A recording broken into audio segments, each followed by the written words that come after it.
Alright, boys. We are back with Persona 2 Eternal Punishment. Last time we went through, Tetsuya's first scenario, which was kind of painful. But then, after that, we ran through, all the way up until the sewer part. We got Nanjo in our party, which is pretty fucking dope. Nanjo and Ellie are big parts of the game now, from Persona 1, which is really cool. And a lot of crazy shit happened last episode, but this time, we're also gonna start off with Tetsuya's scenario. I hope to fucking god it is not as long as the first scenario, because that shit was beyond long for no reason. But let's do this.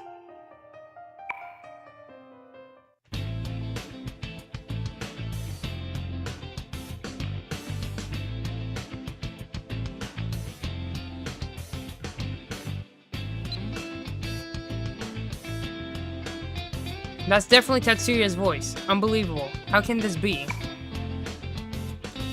Former Detective Suori Jesus. I can already tell from this reading that it's gonna be just as long, if not longer. Great. Former Detective Suori removed the earphone, shook his head, and looked up at me. After a moment, he half rose from the bench and handed the voice recorder back to me. There was no change in his dumbfounded expression, of course. If I hadn't seen Tetsuya-kun and Suda's persona myself, I doubt I believe it either. The voice recorder played back to Tetsuya-kun told me about the events of the other side and his guesses about what's going to happen here on this side. He finally told me after I promised to keep it a secret, but I secretly recorded it. Sorry, Tetsuya-kun. I thought to lie without batting an eye. How fucking mean of you. Persona? But is it really possible for rumors to come true? I removed the charm that I inserted into my police notebook. This is the student emblem that Tetsuya-kun lent me. Supposedly, so long as you have a sister— oh my god. 7 Sisters emblem on you, you'll be safe even from if Joker targets you. Oh my god, my reading is words than a fucking kindergartner.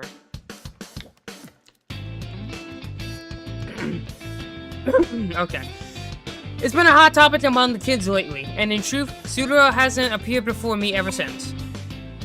So I said, but he probably couldn't believe me. Adults needed adult logic. If you'd like to verify for yourself, try going to a bar called Parabolinium. It's near this park. Just as the rumor says, they have things like this for sale. I opened the front of my jacket and drew out a G33 from my shoulder holster hanging under my left side, and then removed the magazine to be on the safe side and handed him the gun in pieces. It might be an ultra-compact handgun that you could tuck into the palm of your hand, but it used 357 SIG bullet. I'm gonna pretend I know what that means. It had firepower comparable to the Magnum, close to 5 times that of the 32s the station lent us. It's often called a pocket rocket. Naturally, these don't get supplied to Japanese police officers. The guns we'll land for work have to be returned each day to the service office, so I purchased this weapon for my own personal protection. If you abide by the rules against criminals who use personas or demons or whatever, you won't be able to defend yourself. This is the real thing? So the former detective growled as he verified the weight of the gun and bullets in the magazine.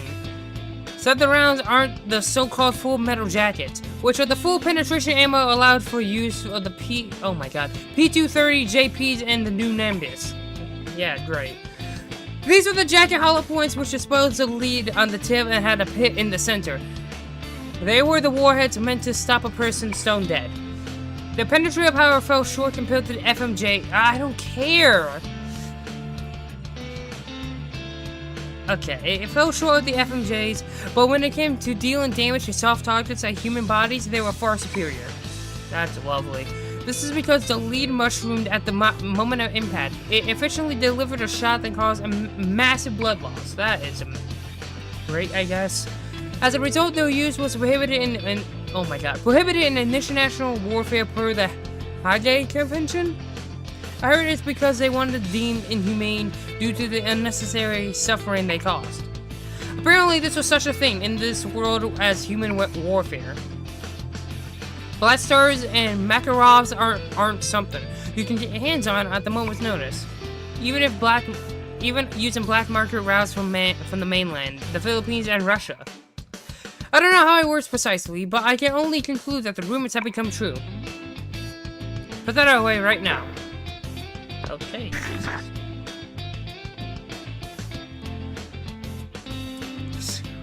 Suo-san handed back the gun and magazine, then rested his chin on his hands, which was propped by the top of his thighs, and uttered another groan. That's him. The wrappers for the pond we lined up and eaten together earlier swayed in the autumn breeze. Oh my god, from under the cardboard milk pad. He squeezed in time for me during his lunch break, so we wound up eating here as we talked. It's barely any meal at all for a security guard who spent all his time on his feet. We couldn't exactly chat about all of this over at cafe around the corner. Thank you. I asked when his lunch break ended, and that time's already passed. I feel bad to keep him here for much longer. I better get back to the main issue. Even now, Tetsuya-kun is pursuing Sudo. He believes that he's the only one who can cope with the situation. Or rather, he believes that he's the only one who hasn't lost his memory. He has to do this all alone. That's why. Is Tetsuya aware of the situation? No, I suspect not. It seems Sergeant Suro is cooperating with a woman named Maya Amino, whom Tetsuya-kun is trying to protect. Tetsuya-kun said that he doesn't want to get his friends from the other side or his family involved. That's why he left home. This is fundamentally not a task for children. It is our job as police officers. However, you and I both know that the police are not reliable. Tagashi's still... Taking over his former friend, Suo-san looked up at me as if begging for good news. I didn't have any I could tell him though. He's connected to Tatsuro Suro. It's clear that he and Captain Shimazu, oh my god, Shimazu, Jesus, are obstructing the investigation to make sure Tetsuya Suro doesn't get detained. Togashi. He seemed to age 10 years as if his head sat down, head on his brow. It was probably tough knowing that his best friend betrayed him and continued to participate in crimes in which he should have been arrested. Somewhere inside, he still trusted Tadashi. Right now, the only one who can defeat Suro and protect the world is Tetsuya-kun. I realize I'm asking too much. But he can't shoulder the burden all alone. I'll support him to the extent that I'm capable.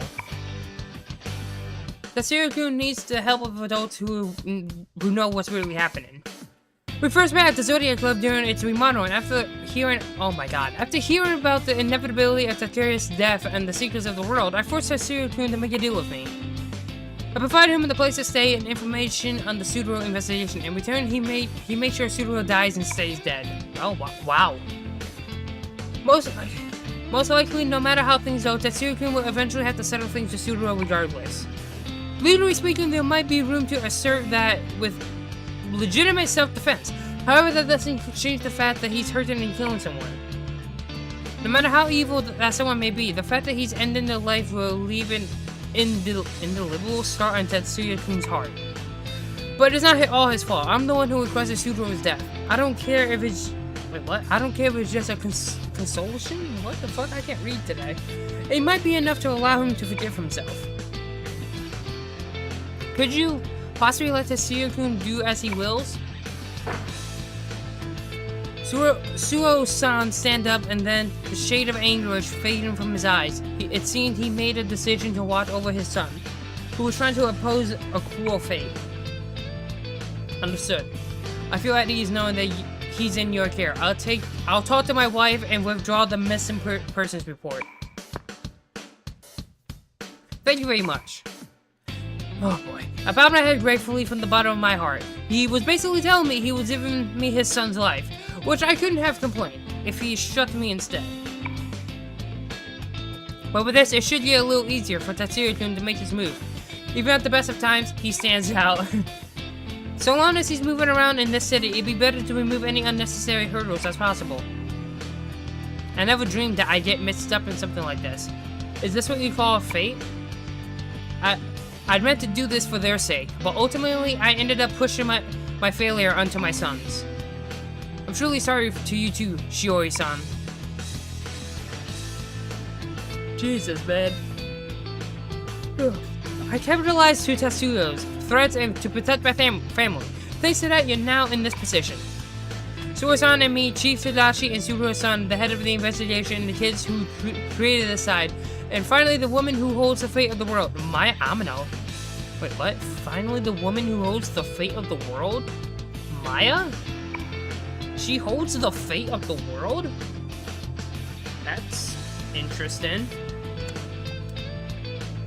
Tetsuya's core connection spread out from him, like a Mandela, but a warped one, fashioned by a malicious artisan to mock its subject and viewers. While the individuals look unrelated at a glance, they draw a similar relationship chart through someone else. For us, whose name joined the list without any of us the wiser, 10 years time hasn't given us any resolution at all. At the loss and despair we struggled to endure, all the sorrow and rage that piled upon us was nothing more than the overture. Okay, great. That said, we had plenty of time to make sure we recover even so. Don't underestimate us humans. I'm sure I have done the same had I been in your shoes, besides which, I'm glad now that I've become a policewoman. I've got to meet Tetsuya-kun and I can send a hand to kids who've committed crimes without forcing them into a twisted society adults created. It might be impossible for now, but one day I want to make our society one where kids like Tetsuya-kun can live with a smile. That's a task of us adults. Well, good luck with that, because the world is fucked. Kids must be forced into a world where they have to sacrifice something in order to enter it. I heard the Aerospace Museum blimp is flying. Let's go check it out. Hey, what's up, Darshan? How's it going, man? Well, the rumor if it flies was true. Let's go, let's go. Overhearing the voices of the children running nearby, Suo-san and I shared a glance and looked up at the sky. I couldn't see it from here, but perhaps it was true that the blimp was flying. Come to think of it, I heard fire truck sirens wailing just a bit ago. I don't know why, but I got the feeling that Tetsuya-kun's almost certainly on that blimp. Oh! Oh, we're getting to that moment. Okay. See you through to the end, Tetsuya-kun, so you don't regret a thing.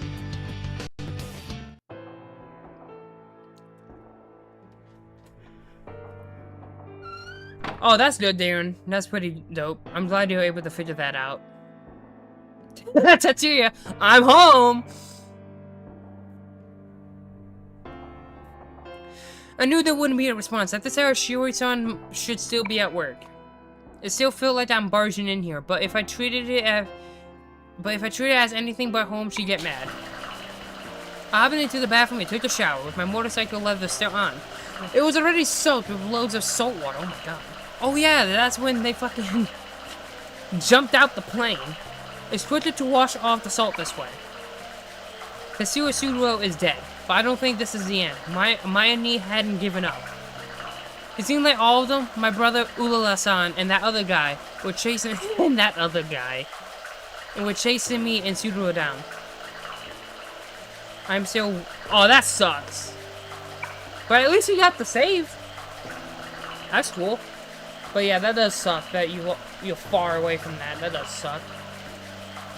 When I saved Yoshizata at the 7th Squad Tower, I gave Maya Ni an emblem and advised her to spread a rumor, so I figured that it'd be safe for me to leave her alone for now. I was naive. The more I pulled away, the more she approached me, with that steady smile before I knew it. I couldn't get her out of my head. Even way back, she would have gotten to me like that, but giving her that advice was only fuel for her engine. Still, I was right to keep an eye out for June in the meantime. I knew that Suru, who already tried to abduct Yoshizata, would absolutely try to force June into a masked role of Joker, and I had been right. Honestly, I wanted to settle up with Suru before he captured June, but I got thrown off when Maya Ni appeared. Oh shit. I decided I'd never have anything to do with him again. but June got involved, and at that time, he ended up recognizing my face. Really, at this rate, I'd need at least 5 of me to protect everyone. Jesus, dude, calm down. I'm sure he picked his next move ages ago. It's obvious I still haven't gone even 1 millimeter off rails he laid down. Bro, you need to calm down. Once I stripped and washed the salt off my skin too, I got out of the shower and changed into the jeans Shiori-san bought me. I like to just let my leathers dry in the sun, but there wasn't any point. I flipped the switch in the dryer in the washroom. I headed to the room between I'd be borrowing and threw myself down onto the single sofa bed. Aside from the sofa bed, there was a 10 cardboard box of Shiori-san's in the corner. Wait, what? There were 10 cardboard boxes of Shiori-san's in the corner that she hadn't unpacked, and a clothing case for me. And that was it. I was grateful just to have a place I could stay, somewhere close to my knee in case anything happened. That was more than enough. Wow, look at him caring for Maya knee. That's insane. However, I really shouldn't have left without saying a word. The night we met at Zodiac and kept Shiori-san from getting involved with this any further. But Shiori-san told me about her younger brother. I couldn't leave in silence then. Her brother was murdered by Sudaro in my place. Oh boy. Oh boy. 10 years ago, the day Shiori-san's younger brother was killed was the same day my knee and myself was locked up in the shrine on the other side. The Desai Sudaro set the shrine on fire while we were locked up inside it. Since I was a kid, I was finally able to... Wait, what? Since I was just a kid, I was finally able to escape by just barely squeezing through the gap in the floorboards. I went outside in order to save my knee, but I was stabbed in the back. Holy shit. Temple, let's go, my boy! And yes, the Philemon theme. The endgame Philemon theme. I fucking love this thing. Yeah, I was like, fuck it, I need to... Even if it is a shorter stream today, I need to do a stream for at least Tetsuya scenario. Knowing my luck, it probably will be like 2 to 3 hours, knowing my luck.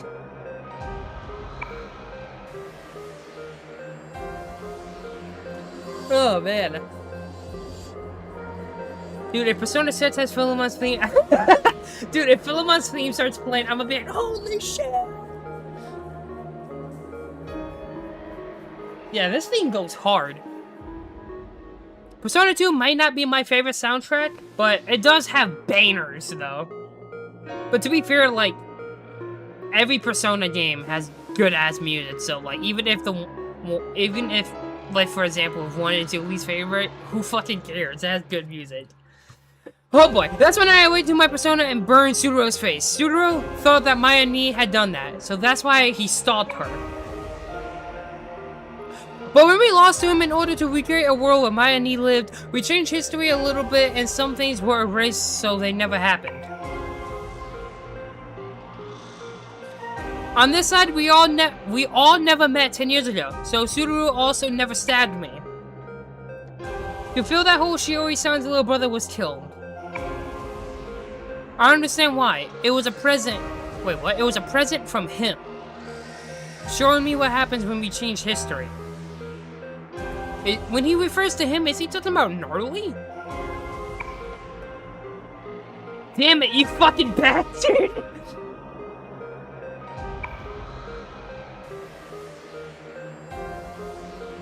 I twisted and pulled at my hair. I hated him so much I could go mad. I won't forgive him. I wanted to kill him. Wait, what? I wanted to die and disappear. What the fuck? I dug my nails into the mark he left on my right arm. What the fuck? Yeah, what is that mark, by the way? Tetsuya, you tattooed yourself or something? Like, what's going on here, right? Let's positive speaking! メッセージは前向きにね。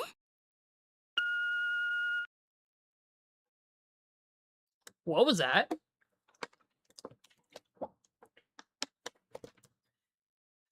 Maya Ni! I mean, to be fair, it would fit if he was referring to Gnarly. I'm calling him Gnarly. I'm not saying that fucking name. It would make sense because, you know, he is the fucking reason that he's in this situation. Oh boy, the sudden ringing of the telephone brought me to my senses. I was so overwhelmed by exhaustion that I thought I heard Mayani's voice on the answering machine message. Oh, you fucking bastard. The incoming call wait, what? The incoming call on the landline in Shiori-san's room, but something was odd. The person who called in didn't say a word or hung up. They just stayed on the line, silent. Oh boy, I strained my eyes on what I could hear in the next room through a slightly ajar door. It was after maybe a minute that a man's voice suddenly, hesitantly began to whisper. I know who you called. If you're capable of hearing this, contact Sergeant Suo as soon as you can. Contact my brother? I didn't get it. I guess the guy who killed Wait, what? Wait, what? I guess the guy who called Shiori-san was in trouble. Wait. Who you called? I had a bad feeling about this. I jumped to my feet, hurried to Shiori-san's room, and turned on the TV. On the other side, he got humanity to self-destruct by making rumors come true and spreading anxiety through society. Oh boy, I got the sense that by going out of his way to make me run into Subaru and spreading the rumor about Joker, he was using the same tricks even on this side. Even the news was just another one of his tools. I flipped through the channels until a program with that shady fortune teller woman who did the Wayne Lawn fortunes that were popular these days caught my attention. Kagure calls forth further. Kagure and Joka causes sin to increase. The more people sin, the greater Kagure's power becomes. Oh boy, it is cause and effect. You must not let jealousy and petty grudges consume you. You must not perform the Joker curse. If you do, you will be possessed by Joker. Thus who, oh my god, Thus, those who perform the curse will end up becoming a Joker themselves. What the? Wow, so then the Joker isn't just one particular person. My heart pounded in my throat as every hair on my body stood on end. My memories of the other side and what had happened on this side intersected dizzily in my head, and I understood what the answering machine message from a moment ago and Sua's last words meant. The man who phoned in both... Oh my god. The man who phoned in knew both that Shiori-san had called Joker and what was said on the TV just now. So he furtively warned her that there was a danger that she herself would become a Joker. I didn't know who the hell that was, but it was someone who knew what was going on. But he couldn't do anything about it himself. That was why he told her to ask my brother for help. Oh my god. Shiori-san said there were guys in the police force who were trying to mislead the investigation on Joker and Subaru. Oh boy. Most likely he was someone in the police who knew that. Same as Shiori-san. The fear had been spread. The Joker won't die. What Subaru was saying was that this is how Joker will circulate and multiply. I leapt at the phone in the room and called Shiori-san's cell number, which I had memorized. Come on, pick up! Joker was already drawing society's attention. Air a program like this and become a rumor in a flash. It was a matter of time before Joker would appear all over town. Oh boy.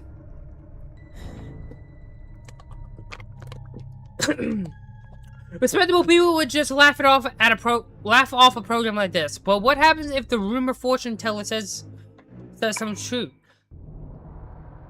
What was a joke would become the seed for what if for a ton of people. People would spread it by word of mouth. Fear and anxiety would spread like an epidemic, and at last it would become reality. That's how the curse that people unknowingly set up become common knowledge, and the other side fell to ruin, just as he planned. The same thing was starting to happen here, with the person closest to me as the sacrifice. Damn it. No good, she wasn't picking up. It alarmed me that it wasn't even going to voicemail. I headed back to my room, picked up a sword I stole from Subaru as Zodiac, and left Shiori-san's house. I needed to find her before she killed someone.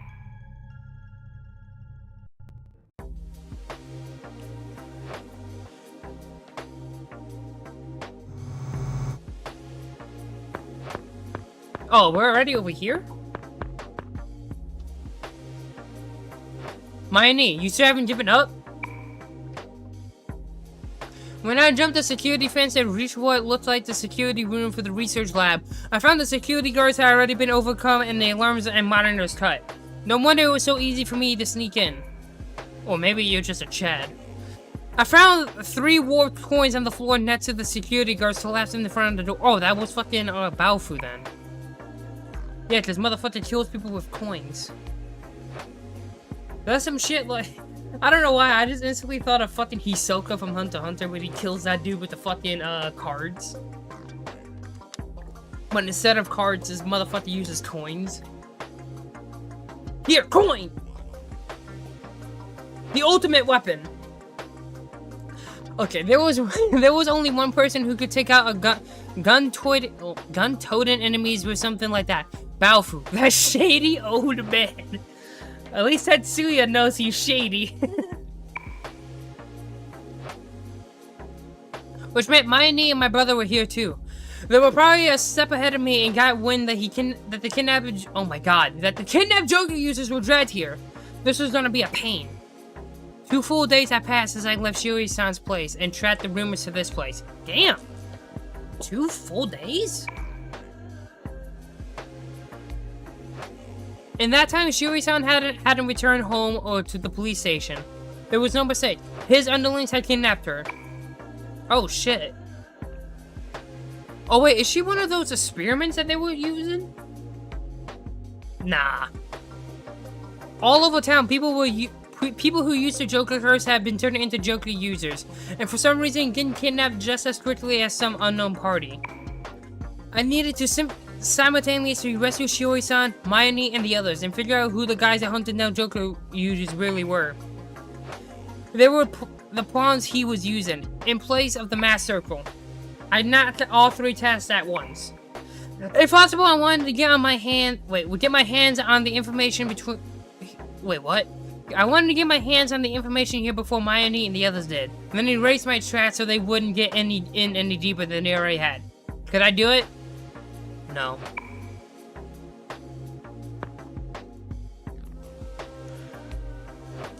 No. I will do it. Okay, you fucking maniac.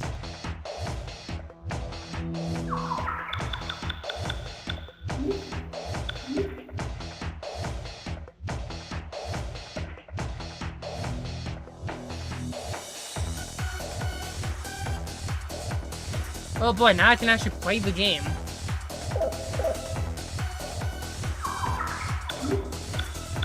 Do I have any items? Oh, I kind of do.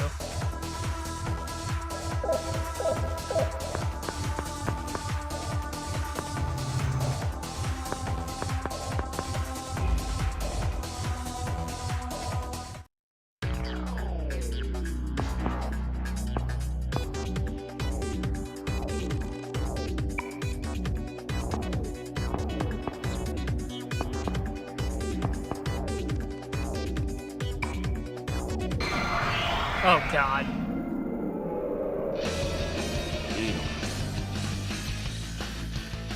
Dude, this battle theme goes so fucking hard, dude. But of course, I'm in a fucking... Oh my god, not a negotiation.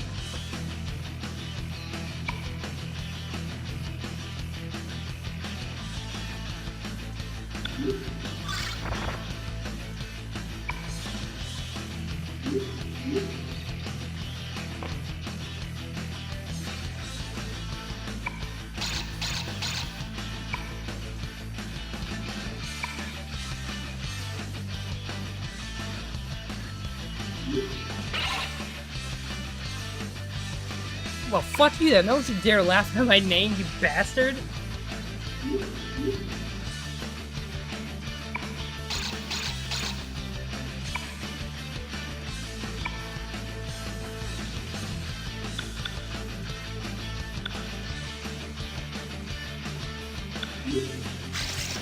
Oh my god. 言葉はいらない。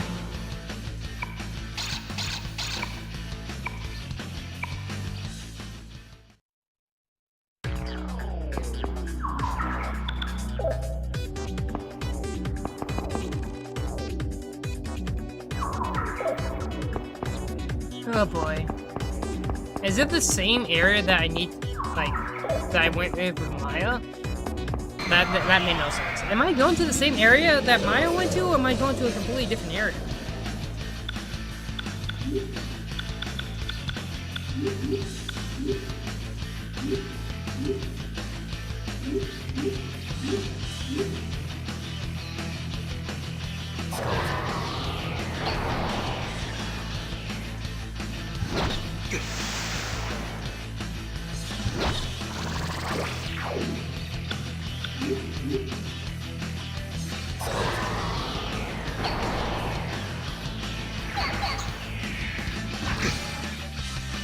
How much damage does this do? Hold on.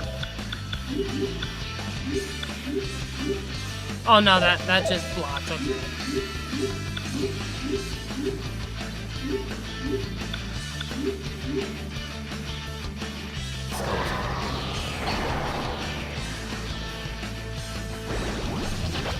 No!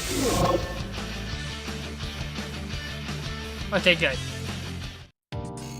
That's why I failed so hard last time.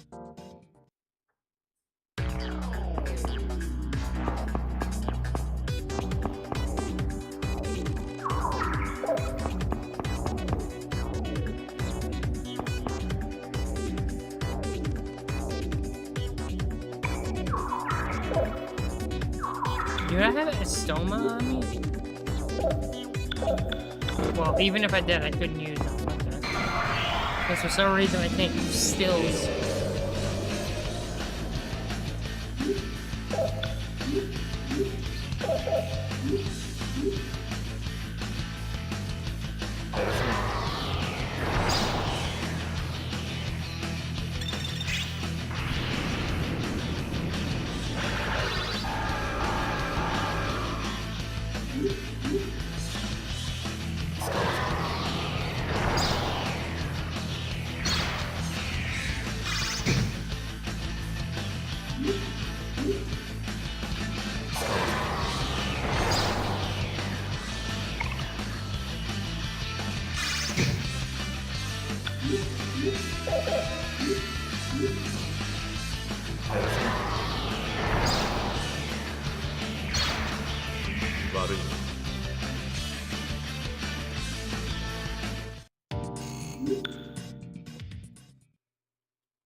Oh, great. I moved around for 2 seconds and immediately thrown into combat. That's great.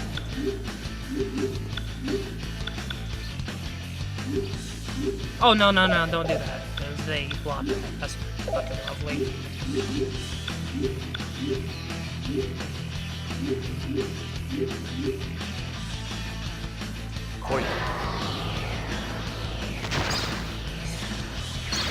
Damn. That did a lot of damage.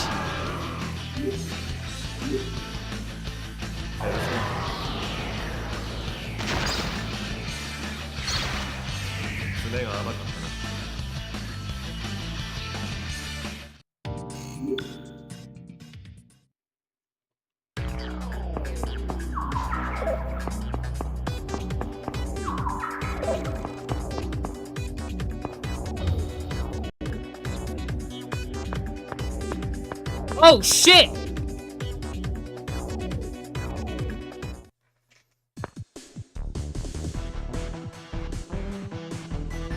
Oh shit! Yeah, Tetsuya, don't say anything or the world goes boom. Suo, you're Suo from Sevens, right? Ikishi, what the hell are you doing in a place like this? He stared at me half to death. Why was he here? Well, what am I doing here? What are you doing here? Did you come here with Amino and the others? So they were here after all. Judging by how he phrased it, it seemed like he bumped into Mayani and the others in this research building. You've got to be kidding me. I was gonna have my work cut out for me at this rate. Yeah, where did Amino and the others go? I'm not too sure, but they went to investigate somewhere deep inside the building. Damn, this place is something else. The guys... Wait, what? The guys who were taken here... Wait, what? Are in the back. Is that everyone? I didn't see any sign of Shiori-san. Was she somewhere else? Yeah, these guys are the only ones here. I'm looking for a guy named Sugimoto myself. I heard that they were doing human experiments on those bastards. This guy called Nanjo's gonna look after him at the hospital, so I'm gonna take him to the trailer in the parking lot. Nanjo? You know, sounds oh, he knows Nanjo. This place originally belonged to the Nanjo group. I mean, to be fair, his fucking company is probably huge, so of course he probably knows Nanjo. If this Nanjo was working with my need, then that might not mean that oh my god. Then that might not mean that everyone in the company was acting as his pawn. Hey, you seen Sugimoto? He's a dude from my school. Got a mug only a mother could love. Don't know him. I couldn't tell him that I knew his other side so very well. I'd be in trouble if this guy didn't forget everything. Still, Ikishi's reason for being here suddenly hit me. Even on the other side, he and Sugimoto got on like cats and dogs. So you came here looking for him after he used the Joker curse on you. You're a soft-hearted... You idiot! You fucking moron! You sure do know a lot about me. Take this!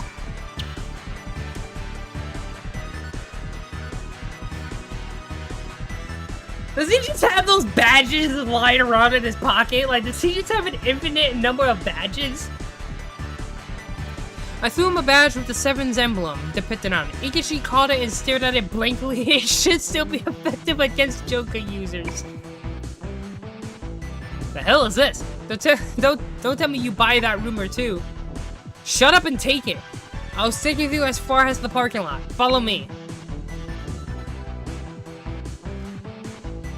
He learned from Katsuya having like 3 police badges in case someone steals one of his. Yeah. I need to have a spare from my spare from my spare. So long as Ikishi and the synchronized Ikishi didn't remember the other side, he wouldn't be able to use his persona anymore. I couldn't leave him be. You softy. Hey, thanks. I owe you one, pal. Oh god, I gotta go to the parking lot. Actually, no, I don't, because somehow he ends up where Nanjo and them are.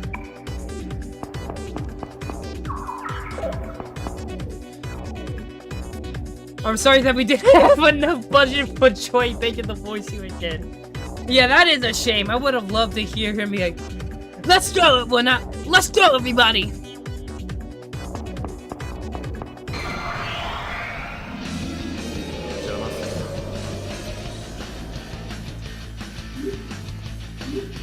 Dude, this theme goes so fucking hard.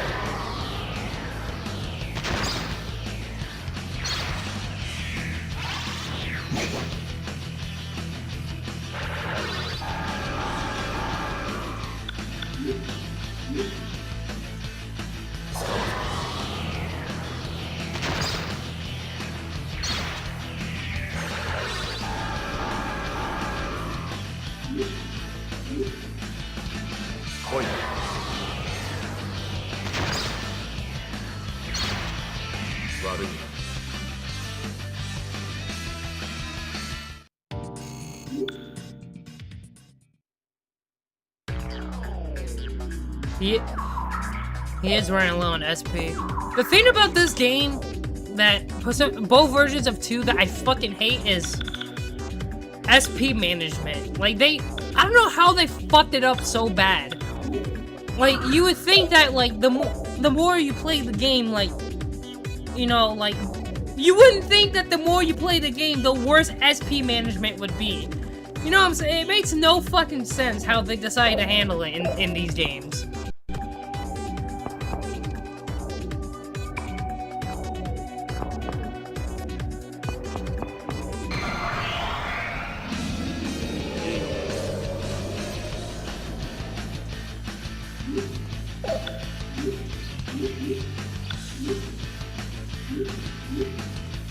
Yeah, I wish Tetsuya had fucking Megadolian.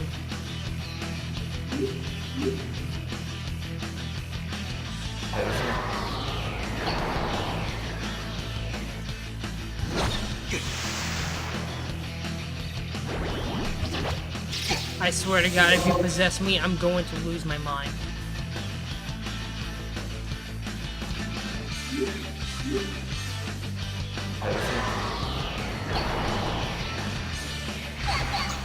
Nice.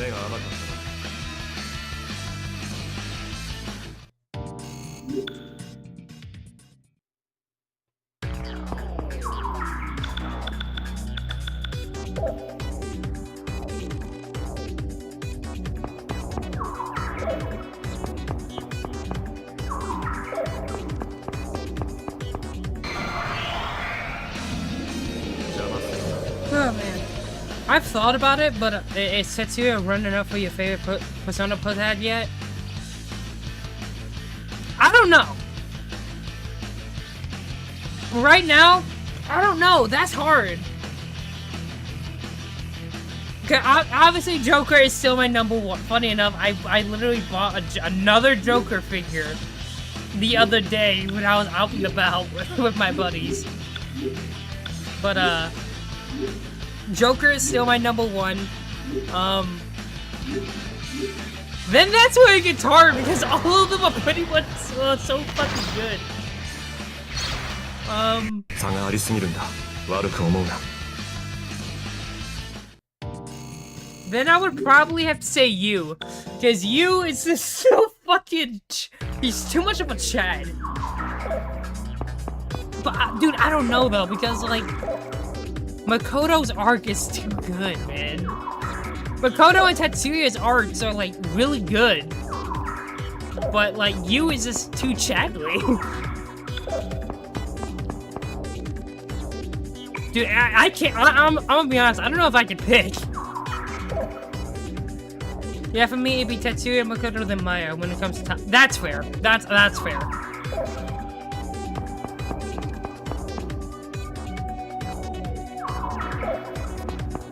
But to be fair, those are the three that have, like, the most development.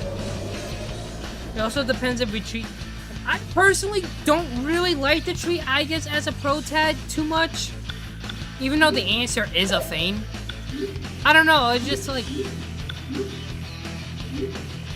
She only has a fucking, like, the answer, which, I mean, I get, it's definitely good for her character, but, like, every other fucking protest has full-on games. But at the same time, to be fair, I guess it's fair because, Shia also is in the full game. So, like, you're already connected to that character when you start the answer. I don't know. I also don't know much about Kotone either outside of she smiles. Yeah, that's literally every time everyone says something about Kotone, she's like, she just smiles through her depression. She's so fucking relatable. I'm like, okay, that's cool and all. But like, can you actually tell me more about her art? No? Okay. I mean, to be fair, her art is probably very, very, very, very similar to Makoto's. This is the same fucking game. Yeah, like how similar to her art to exactly. You know what I'm saying? Like, what made Makoto's art so good is that, especially when you do the social links, that you can his art he grows even though he's a silent protag. But like, come on, man! Like you can tell he has an art. I know she's being silly about boy that she romances like Shinji, but that's it. That's all I know. But I don't know. She must have some crazy arc if like everybody loves her, I guess.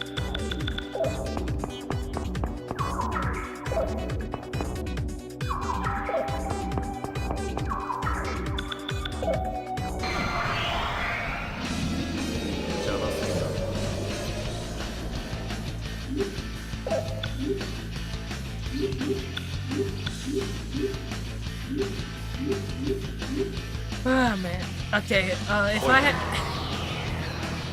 Persona 6 Protag has a lot to live up with Tetsuya making... Oh no, they have to make him speak. After Metaphor, they have to have that Protag speak. They have to.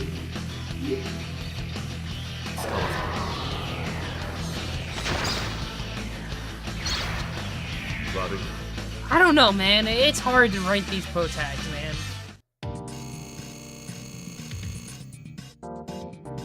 Different people working on the game than previous games too. Yeah, I mean, I'm pretty sure they share notes. Even old people made metaphorical tag speed, so I don't know, man. I mean, like I said, I would be fine if he doesn't if they don't really make him speak much. I would be fine with that, but at the same time, like, it would be cool to like be like metaphor, but like whatever option you pick, like dialogue option, he just speaks it. Damn, I can't go up that way. So I can't go this way.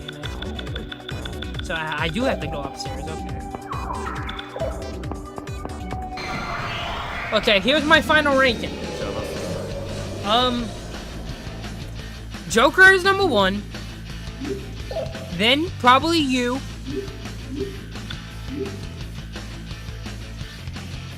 Oh yeah, you just... Yeah, I did turn on encounters.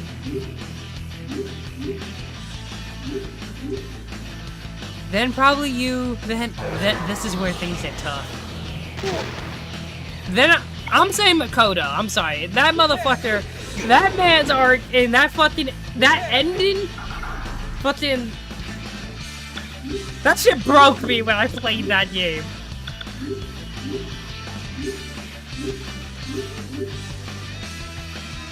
And now it's a tough.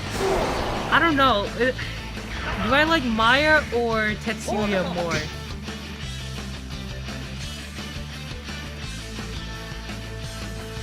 I think I like Tetsuya a little bit more than Maya. So I would say Tetsuya, Maya. Nah, I don't know, man. This list is hard. Fuck, man. They're all good. Can I just say they're all good? Joker's number 1 and everyone else is tied for 2. Yeah, it seems to hit. Honestly, I think it's just the fact that like he's like more of a character in this game makes me like Tetsuya more than Maya.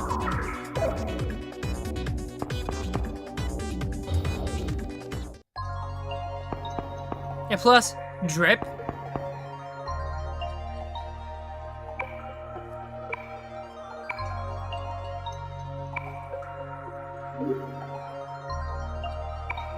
So here it is. Joker number 1, you number 2, everyone else tied for 3.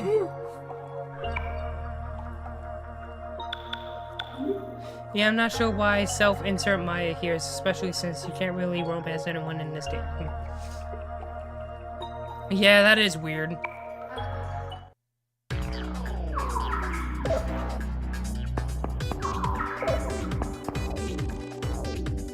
Best you get is Tetsuya Katsuya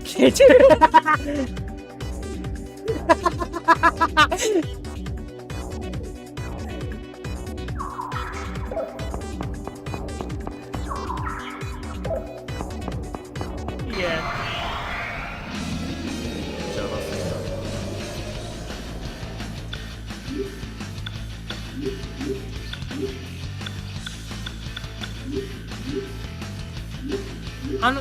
I think what makes me like the other pro tags probably a little bit more than the duology pro tags is that like,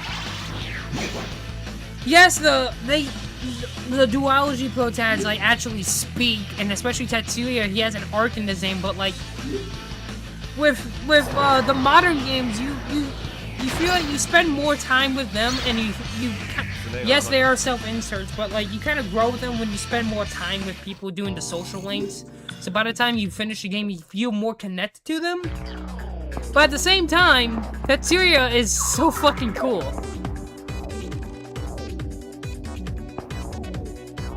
I don't know, man. It's tough, man. It's tough.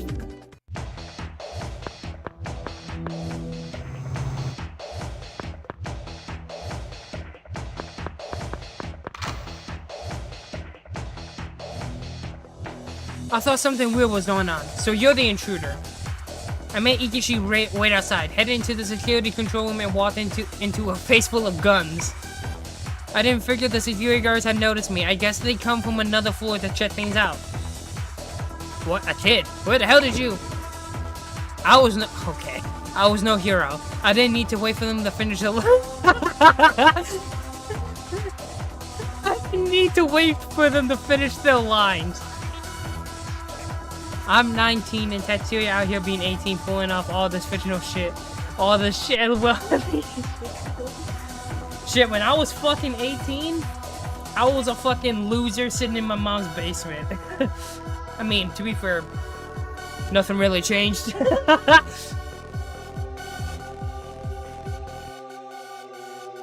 Oh, man.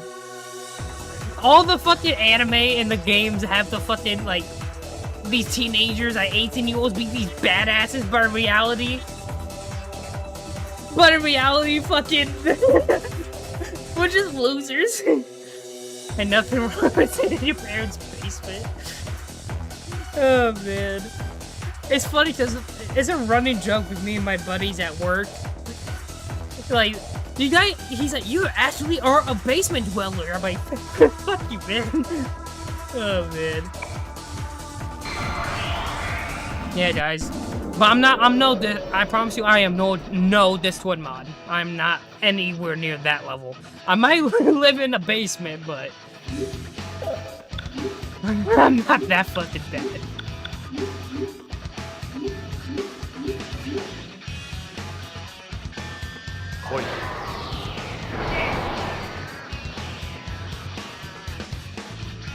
Yo, what is this theme? That's your Highland Lincoln Park. I was just about to say, like, this illusion.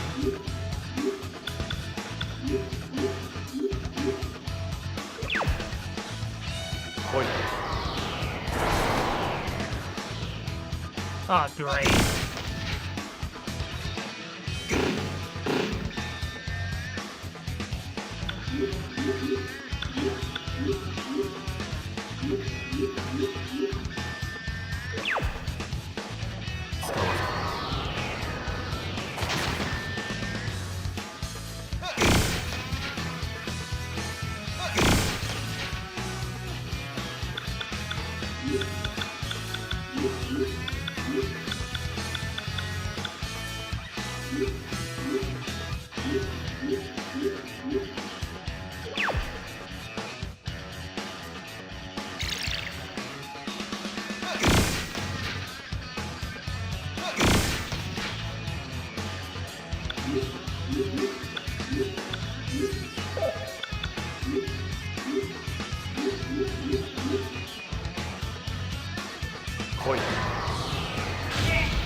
How did he take more damage than he did?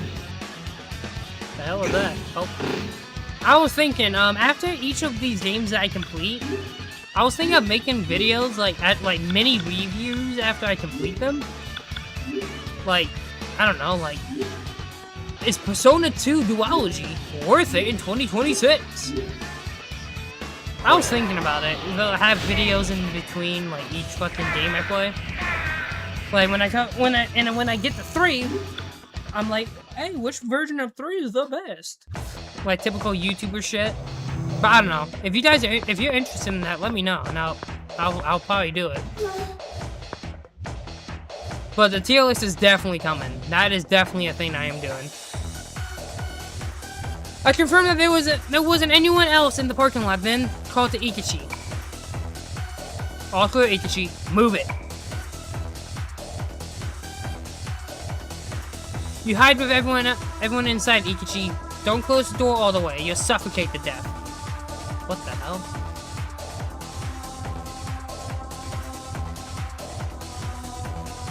Oh yeah, seeing videos like this. A guy called Yandere made a... Wait, what the fuck? Called Yandere made a video like that, and most of it was story is peak, so if you force yourself through gameplay, go... Oh, I know exactly who you're talking about! I think I know exactly what YouTuber you're talking about. He's a good YouTuber. Like, I like his videos on Persona, so... But the thing is, like, I kind of want to approach it like he does, but I don't want to spoil the game. You know what I'm saying? And I'm obviously just not gonna repeat everything he says. Like, oh, this game is bad because of this, or you know what I'm saying? Like, I don't know. Like, I do agree with him though that Persona 2 Duology is top 2-3 stories. Oh, I think I can agree. Top 3, top 2, I can agree. If I had to pick my favorite stories right now, it would probably be. Well, like I said, I still need to beat Eternal Punishment, so. But I still would probably pick 3 right now 3 would probably be my favorite story. Then maybe 2, then 5. I think he even called Eternal Punishment might be my favorite story in Persona. 3 is my yeah. I mean that's fair. 2 story is like. I mean to be fair, like 2 has like 2. I mean to be fair, like everything after 2 was like basically the same length as 2, but 2 has 2 full-on games, but it basically adds up to the same length. So, but a lot of shit goes on in 2. But I don't know, 3 is just like that shit moved me. 2 is fucking insane, but it works well. But like 3 was just so fucking like I don't know, man. Yeah, no wrong ranking, of course. I definitely think 4's ranking story is worse in comparison to the others, though. At the same time, it definitely has one of the best tasks. Has hella carries that game. I was about. Well, to be yeah, one story is the worst, and even then, it's not even that bad. 4 story, the way I see it, 4 story is really good, but like, it's up against 3, 4. Oh my god, 3, 5, and 2. And those stories are insane. So even if it doesn't reach those qualities, like it's still really good on its own. That's the thing about Persona. Other than the first game, every other mainline story is like fucking top notch. And to be fair, I would understand why people would say 4 is their favorite story. Like I would understand. Like, if someone said, "Hey, 4 is my favorite story," I get it, because like 4 story is good. And I do like the murder mystery. Like it's unique. It's cool. But I don't know. 4 might be my second favorite game, but I can agree that 4's story isn't my favorite.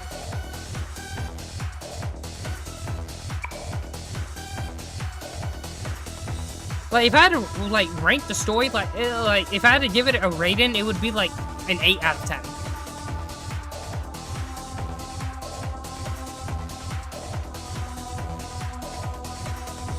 It's just the characters in that game make that game story a lot better than it, like if the cast wasn't as cool, then the story wouldn't be as good. Yeah, hey Suro, you and me, we've been talking real casually to each other for a while, but I gotta ask, how'd you know my name? Tetsuya. Don't fuck this up.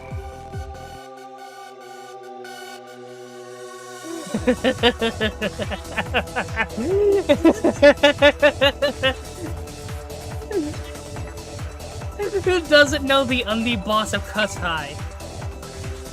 Undi boss? The hell is that? You idiot! You actual fucking idiot!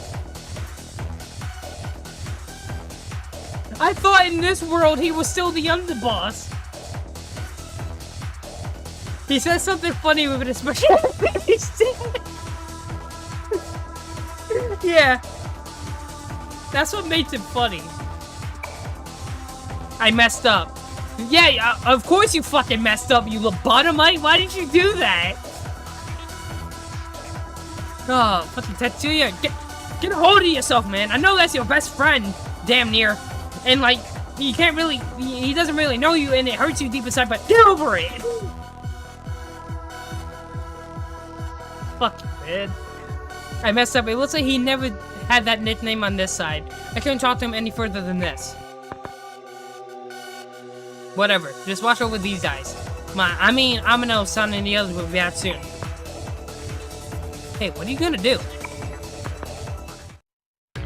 I gotta go all the way back down here. Are you fucking kidding me?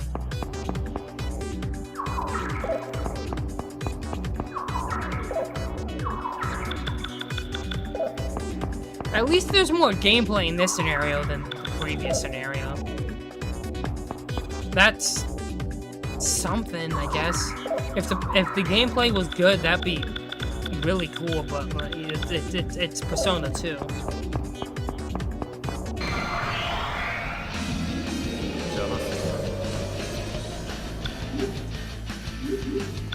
But yeah, I'm still thinking about it because I don't want to just like not make like my actual videos the entire time I'm doing this marathon. Like, I actually want to make like full-on videos, not just stream. And why not, you know?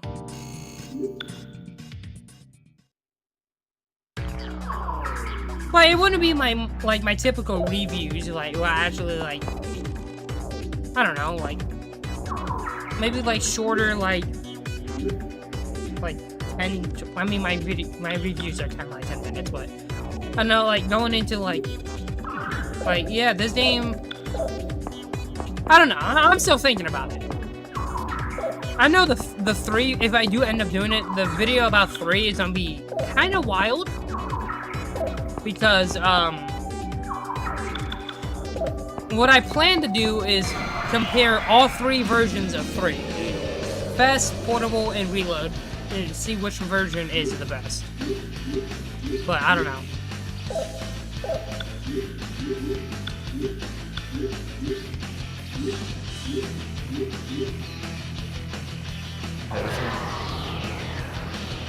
It's funny because I hear people say that Eternal Punishment's like party is like their favorite, and I'm gonna be honest, like I like them. Don't get me wrong, especially Tetsuya and Maya, but like if I'm gonna be real, other than those 2, I greatly prefer Innocent Sin's party so far. Obviously, I haven't beaten the game, but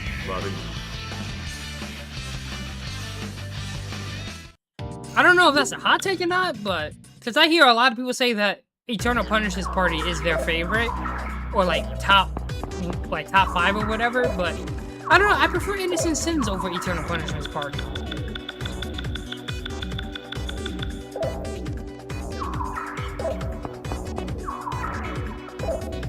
I feel like the party in Innocent Sin like had more of like a dynamic or something.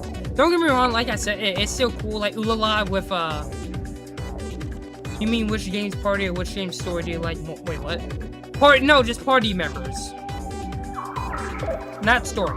Story, I can't compare to Innocent Sin or Eternal Punishment. I can't compare them yet because I haven't beaten it. But in terms of just party right now, so far I prefer Innocent Sin's party. Not saying Eternal Punishment's. Not saying Eternal. Oh my god, Eternal Punishment story. Oh my god, I can't speak.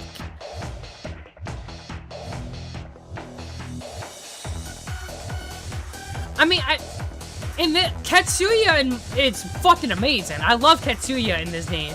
But other than, I like Ulala, like, she's cool. Baofu is my least favorite so far. But he has good moments of Ulala. But, like, in Innocent Sin, I feel like the dynamic is a lot better. Like, the dynamic with Ikachi and Lisa was fucking hilarious. And Maya, like, I don't know, I prefer that. Even though I love Ritsuya. I don't know.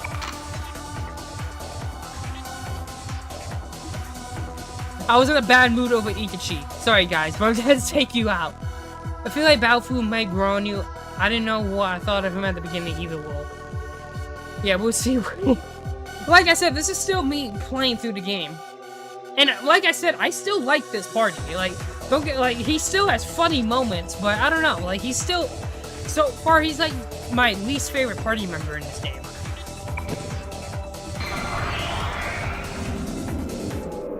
Oh, I do miss Lisa. June, I'm not the. That's the. I feel like. Okay, so like, I think June had it's the same issue that Haru did in 5. Don't get me wrong, I fucking love Haru. I love her, even though she doesn't really have too much of an arc as Morgana. I love Haru. But I feel like June has the same problem that she does. Like, he joins so late in the game that he doesn't get that much time to, like, fully develop. I mean, I get it, he was Joker and all that, so I get that, but I think June is the weak link of the party in Innocent Sin.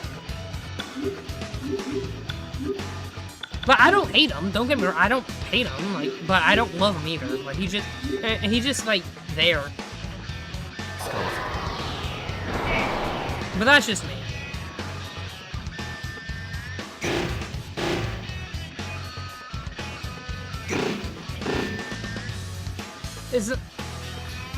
It's not like Persona 1 where like there was like ISA like was the like each party like I like most like pretty much every character. It's not like Persona 1 where there was like a character like ISA who I actually did not like.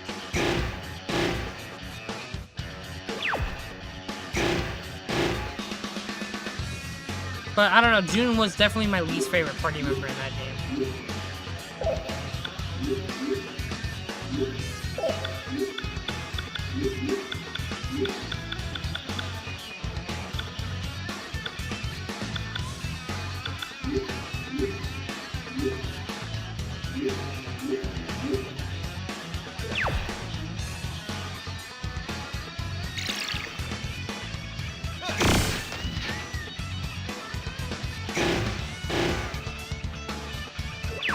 Dude, come on!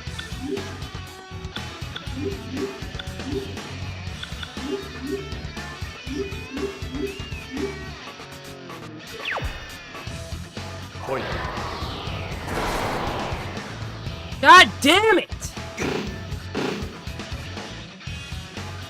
Let's use my last fucking item for this shit, man!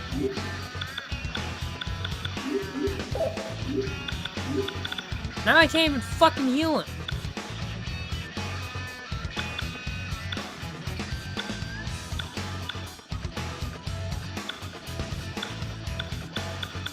God damn it, dude.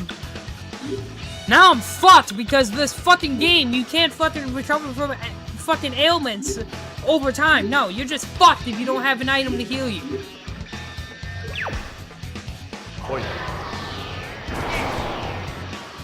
God damn it, man.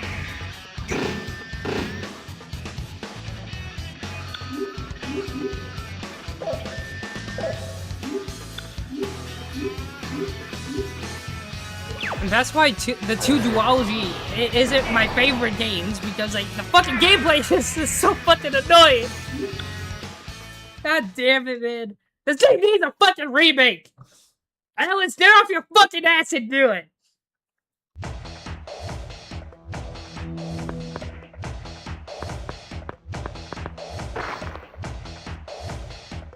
Okay, the security guards were carrying key cards marked as okay. Level 1 cards looked like they were local security. I took them.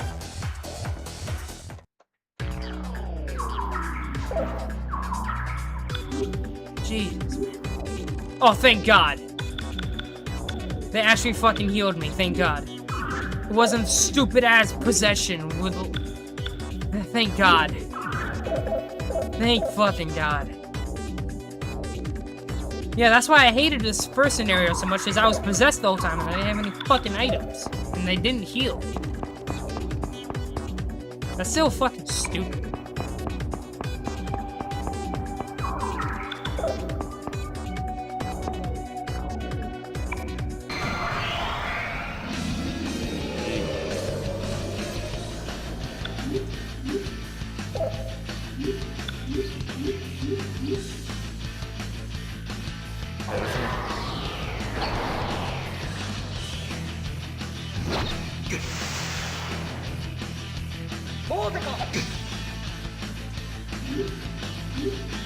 You know what's funny? I actually thought of like going back to Persona 1 and like actually trying to beat it.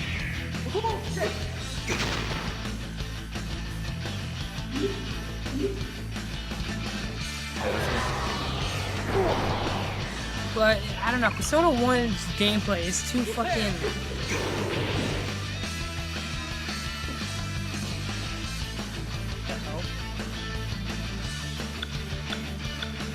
I mean, yeah, and you could beat any games with cheats, but...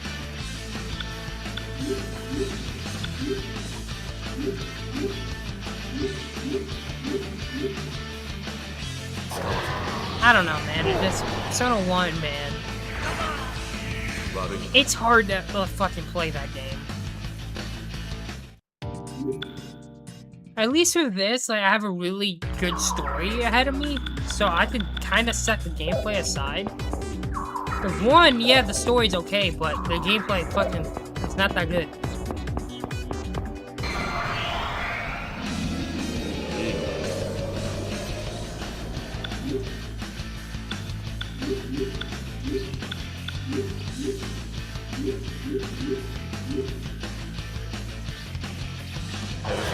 I could read the manga, yeah, you're right. I just need to find that fucking where to read it.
Wait, do I go back up? Yeah, I think I do because there's nothing up. Okay. Where the fuck are the stairs? Because now I have that. No! I didn't mean to. I'm not talking. No, fuck you. I'm not doing you. You're garbage. I hate negotiation. It's poo-poo tata. I hate it. Fuck you. I'm pretty sure I go back up though, because I have the security now, and I can go up. I think. Unless there's a room down here that I need to be in, but I don't think there is.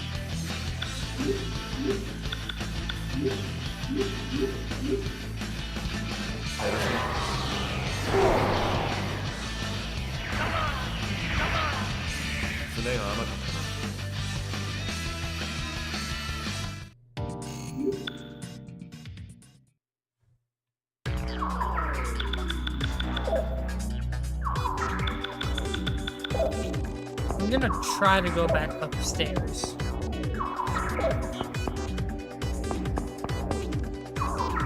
See if I can go up there.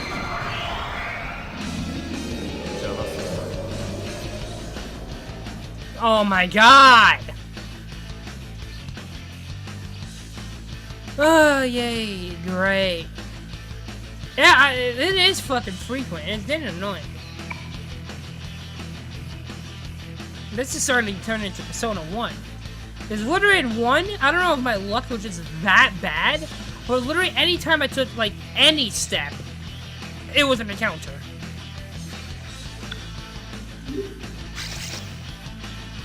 At least with this, sometimes you can, like, take 20 steps. Maybe turn it off again. I might have to, but at the same time, I really don't want to keep relying on that. But it's just so fucking frequent.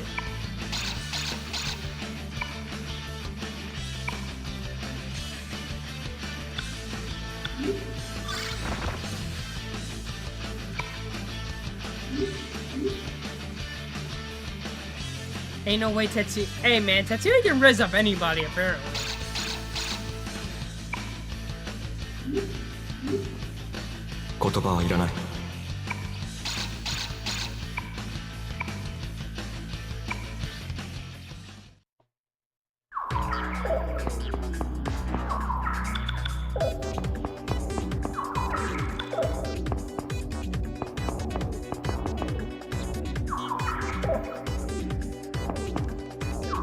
So this Trish just found it. I was just at the fucking door.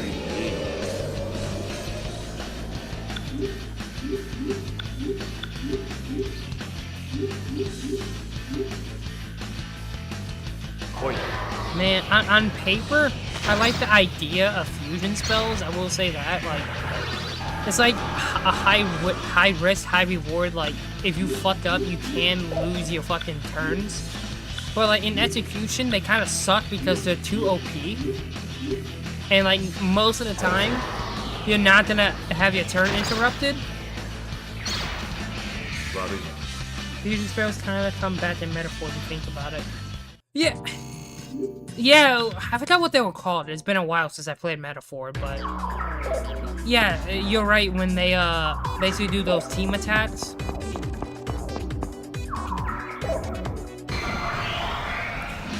I don't know, man. Like, I think the idea of fusion spells is really cool, but the execution, not really the greatest.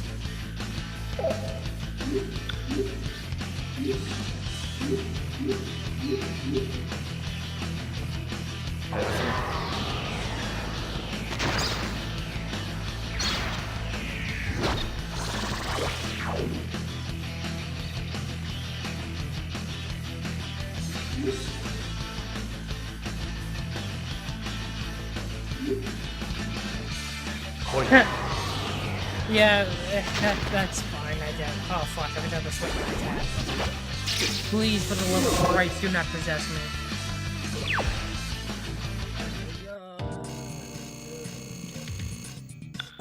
Wait, this game had a PS2 version? I thought it was on the PS1. That's interesting.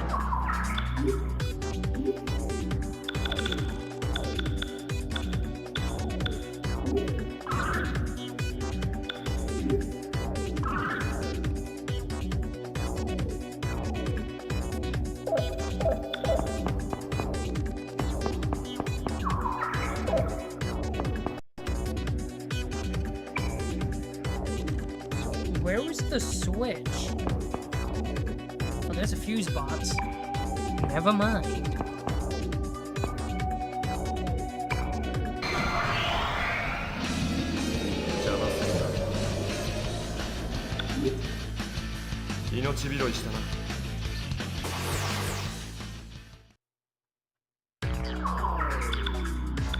I could have sworn there was a switch over here.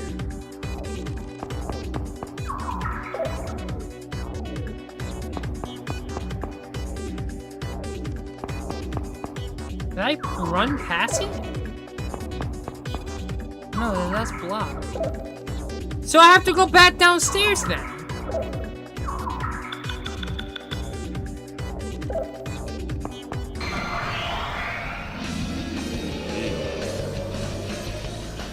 Yeah, these battles are not even fucking worth it. I'm getting like no XP.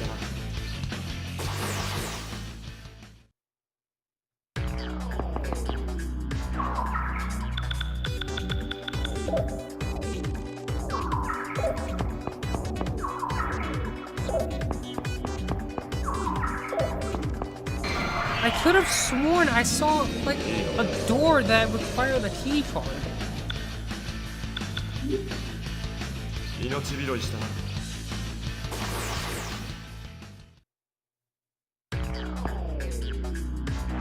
There we go. See, I knew I wasn't losing my mind.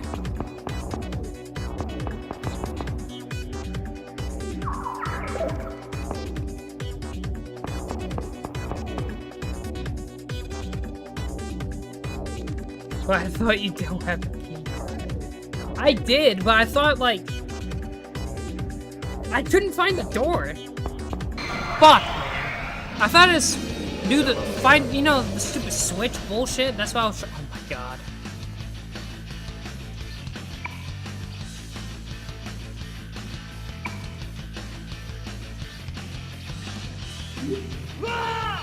Oh my god. Oh, that's great. But you gotta remember, I am fucking stupid, okay? Especially when I get no sleep. Goodbye.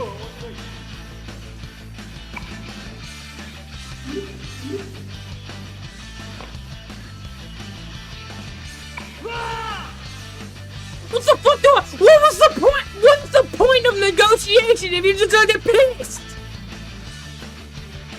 What is the point?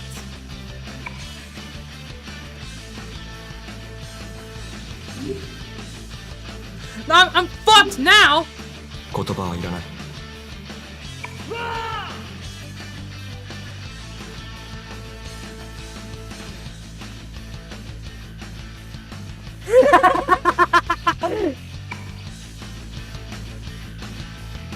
Yeah.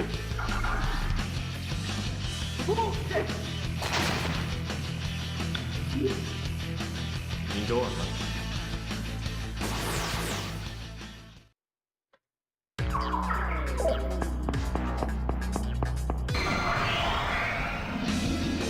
邪魔するな二度はない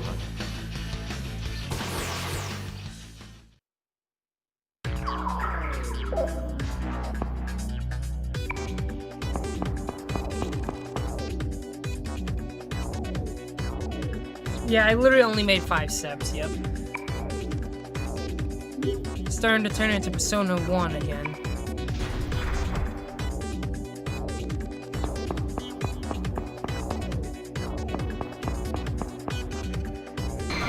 At least I'm able to, like, basically guaranteed an escape, so that's cool. I should not have said anything. I should not have said a single fucking word.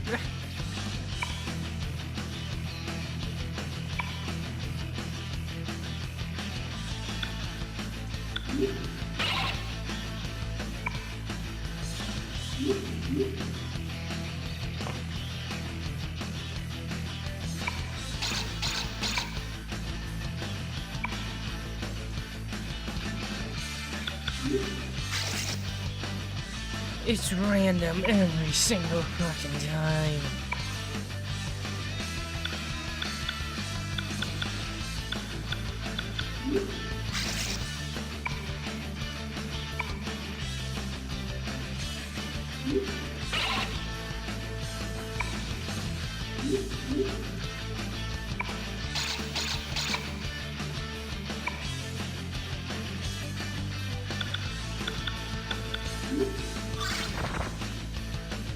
Oh my god. I swear, it changes every fucking time. I don't understand it. I don't understand it.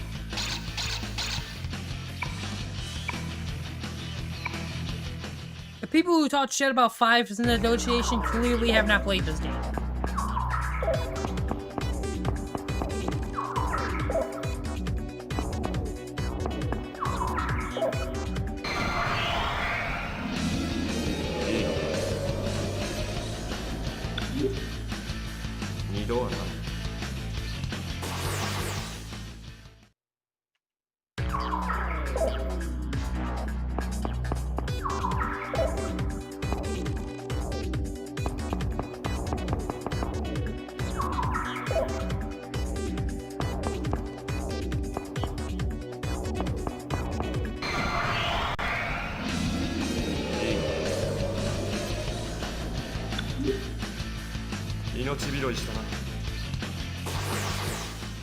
Oh man. Persona 2, man.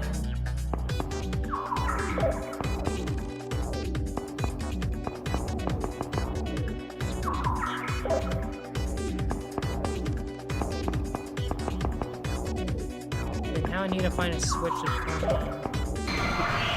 Fuck. If I remember how... It would be nice if I remembered the route I took with Maya, but you know, I'm kind of not that smart.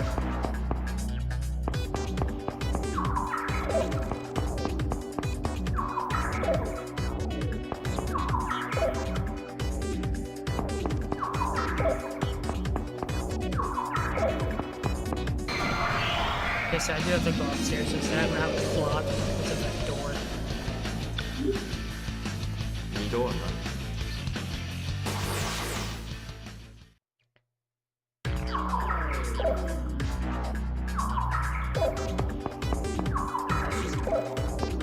Oh wait, there's a switch.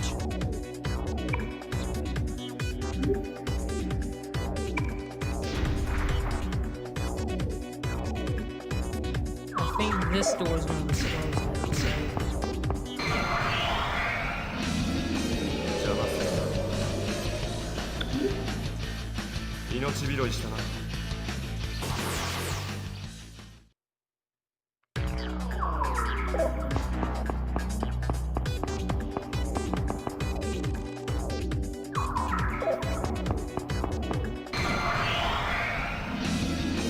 邪魔するな。二度はない。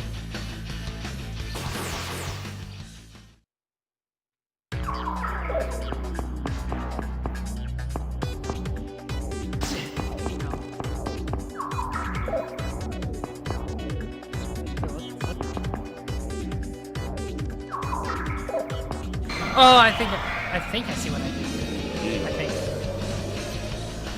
Unless I just ran in a circle with it. 命拾いしたな。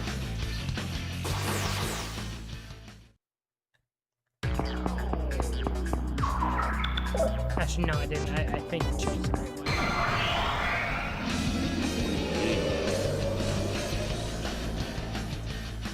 Fuck off, game.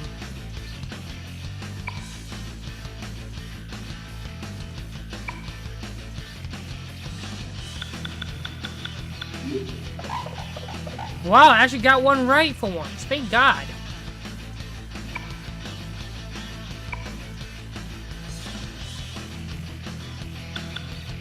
No matter where no matter what I pick, it's fucking nothing over here. Like nothing seems to work. See? It's a fucking guessing game.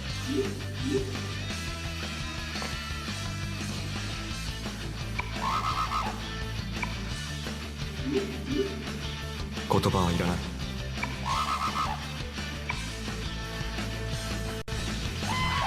Why would they make you negotiate with this fucking thing if every time you do it, you just piss it off? What was the fucking thought process behind that, dude?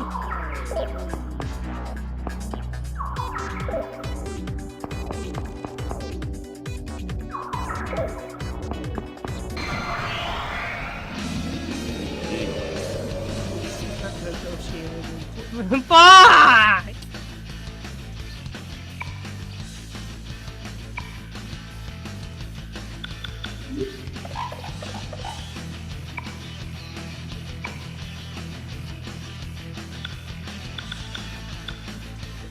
Is it gonna be this one?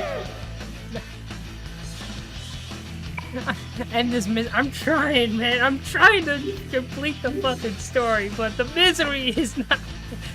The game likes to make me suffer. He's already pissed. You feel anything? I'm scared of my mom.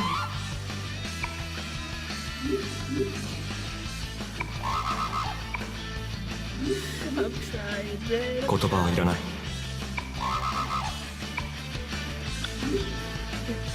命拾いしたな。 At least the music's good.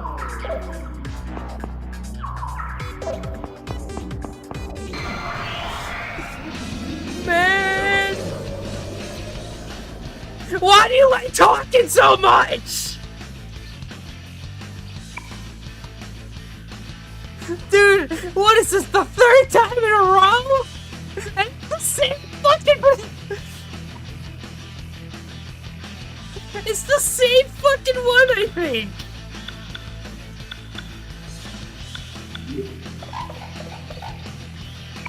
Dude, what are the fucking odds of that?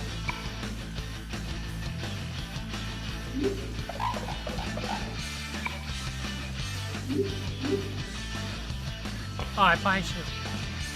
Who the fuck cares at this point?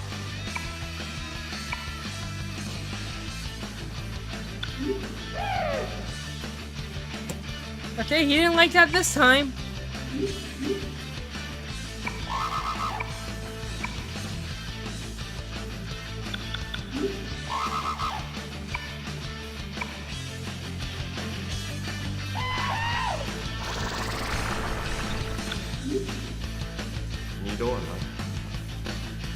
I promise, guys, I'm not a masochist.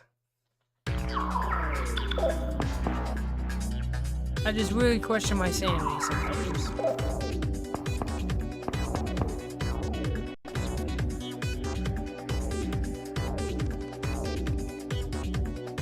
Oh, thank God.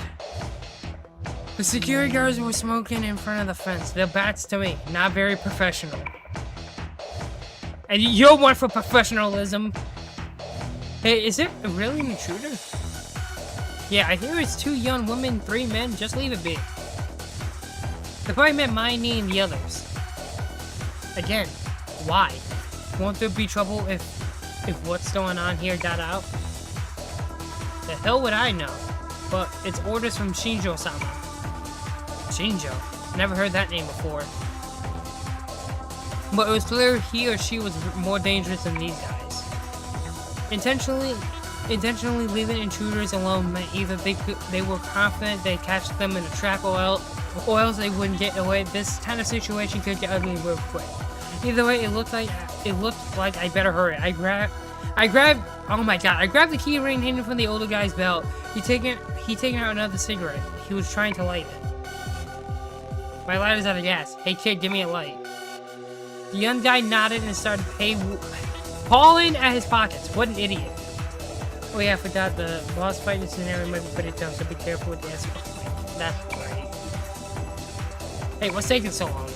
I should probably max out my SP.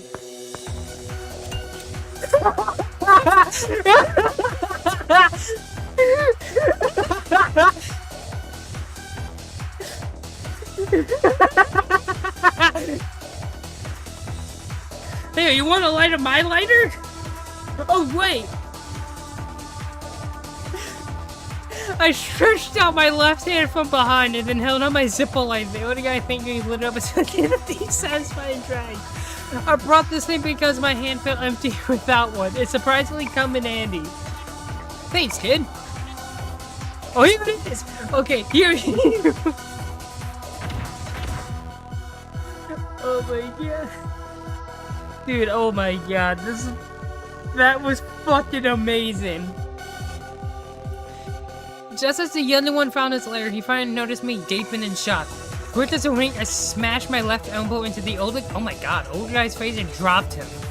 Jesus, dude. Then I sandwiched the younger guy against the shutter and smashed the hilt of my sword into his solar pelvis. Jesus Christ, dude.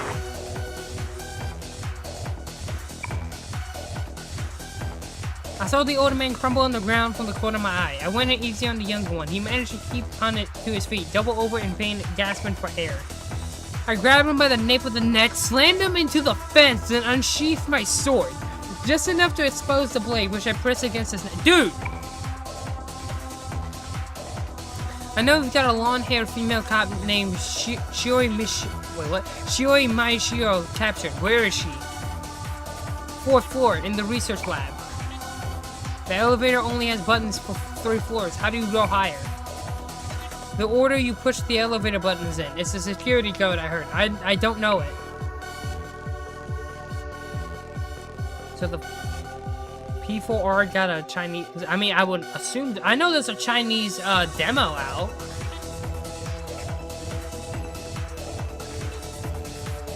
So I would assume there would be a Chinese dub. Who does? That guy? The Chinese demo has a Japanese dub. Oh, okay. Well, it's still gonna have a Chinese dub for China, I suppose, if that's how they do things. I know because I play Japanese dub and recognize the voice. Okay. I think this might be the only Persona game I played in Japanese. I've played every other Persona game in English. The supervisor in charge of security, he's in the room on the other side of this fence.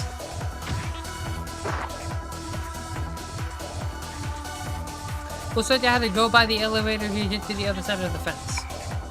When he told me the older guy's keyring had the key to the elevator switchboard, this time I gave him a knee to the solar pelvis as a present and put him to sleep. Jesus Christ. Damn. This is why I'm confused on what to do in Revival, because Revival playing the old Japanese VA is bad, and those are the ones I'm used to with Golden War. Only no English dub because Reaction Channel's playing it. Probably pointless to ask these guys by my knee and the others. I grabbed the key from the sprawled out older guy as my reward for the light, and then left the area.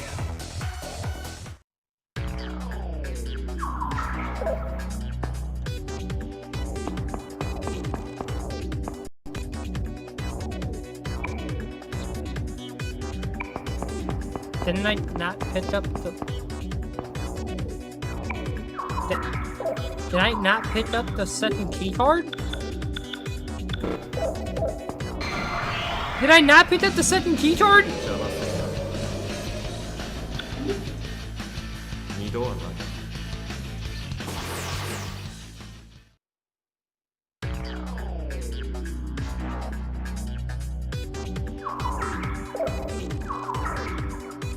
P4 JP dub sucked like Reset Teddy Yosei was awful. I cannot speak on that because I've only played in English, so I wouldn't know.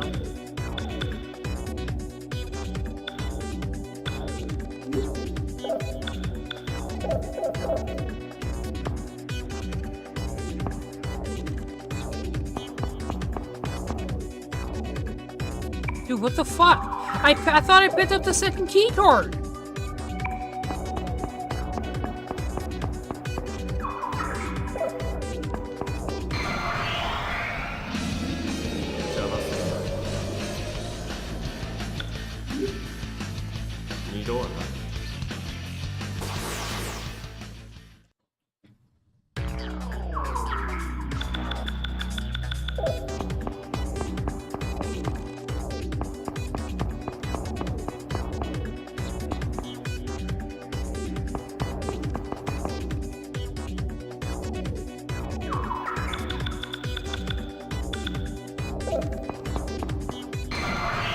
Bro, this is fucking annoying.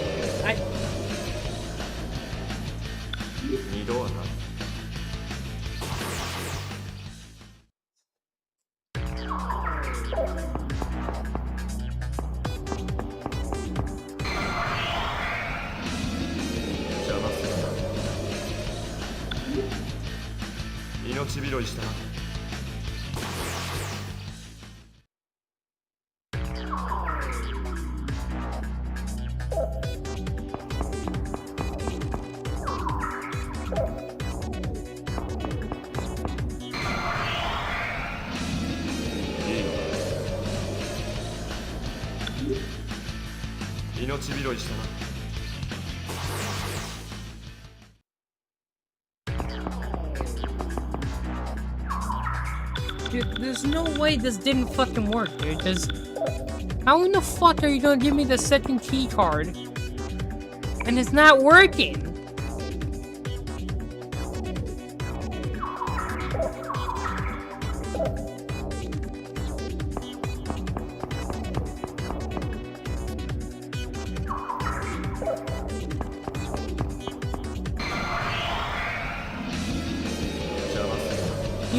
He literally took the...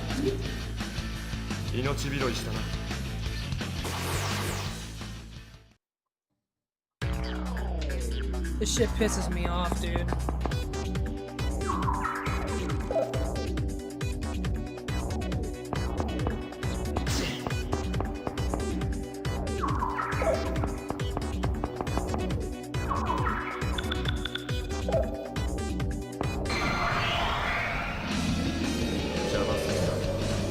I'm not tripping, right? He literally said he took the key card off that guy, right?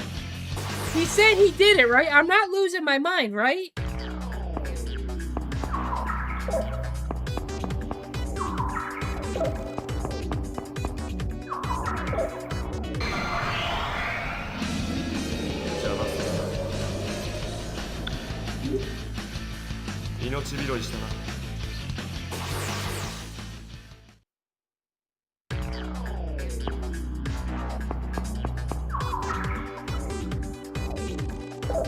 Well, yeah, but they said they gotta go through that one... Hold on. Yeah, they said he gotta go through an elevator, but he took the T card since he had to go on the other side of where the shutter was, and the only way to do that is to go through that door.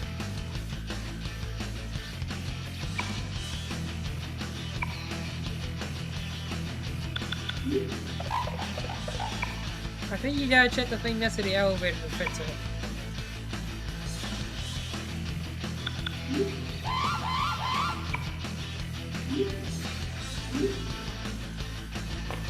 I mean, I'll try it, but...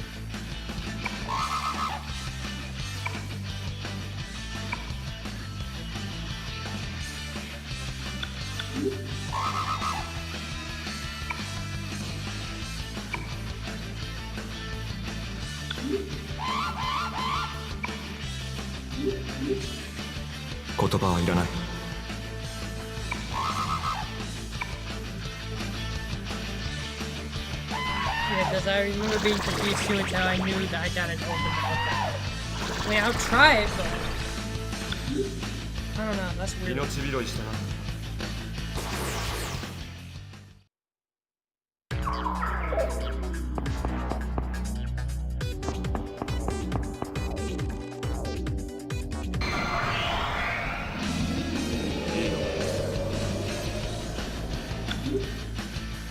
命拾いしたな。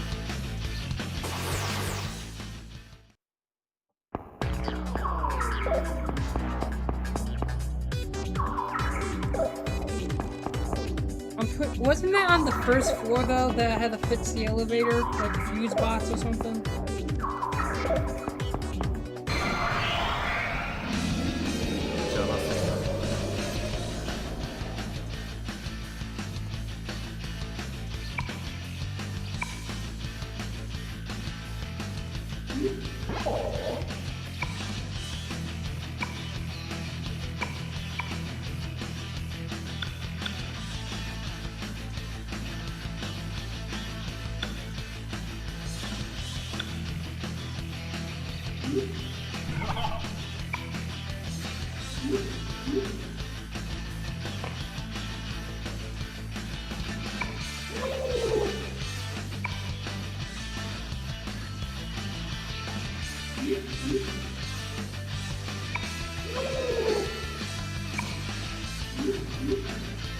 言葉はいらない。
Maybe switch the A-B switch and go back to those doors from earlier? I mean...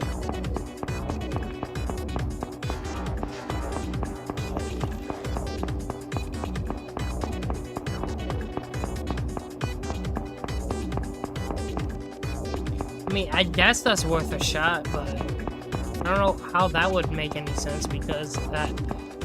I don't know. This fucking game is annoying.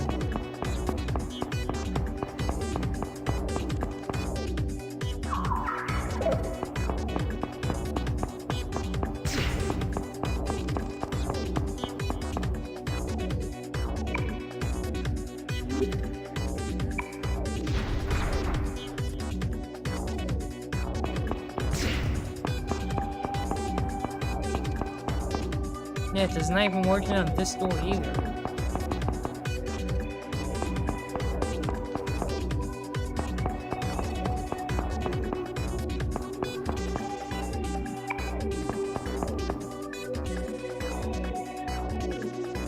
There you go, fuse box.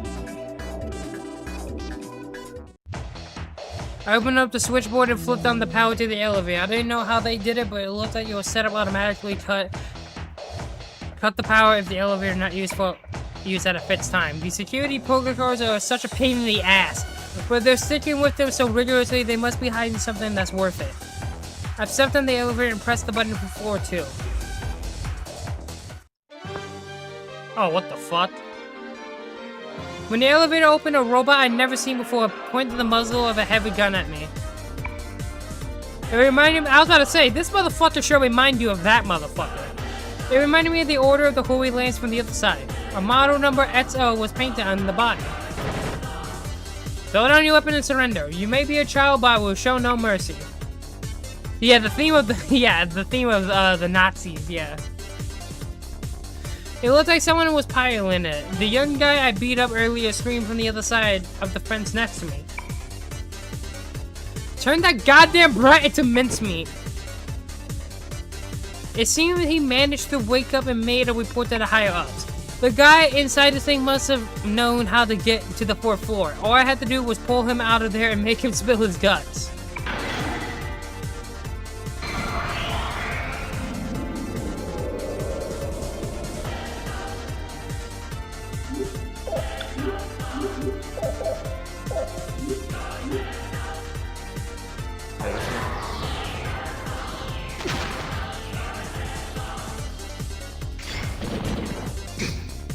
Damn.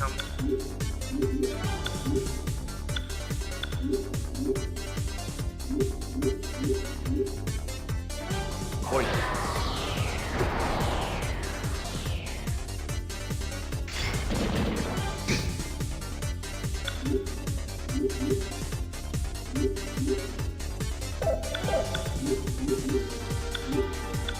Oi.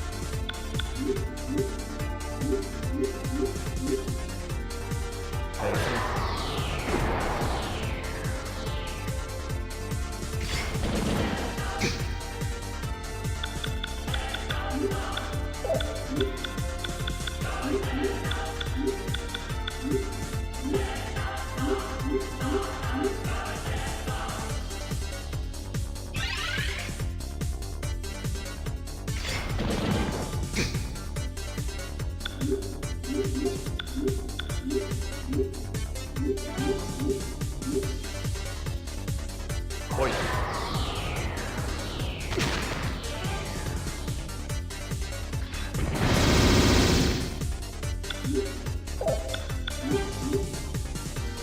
Oi. Oh, man, I hope this fucker isn't as long as the final boss as the first scenario, dude. But it's starting to be annoying because I'm doing no damage.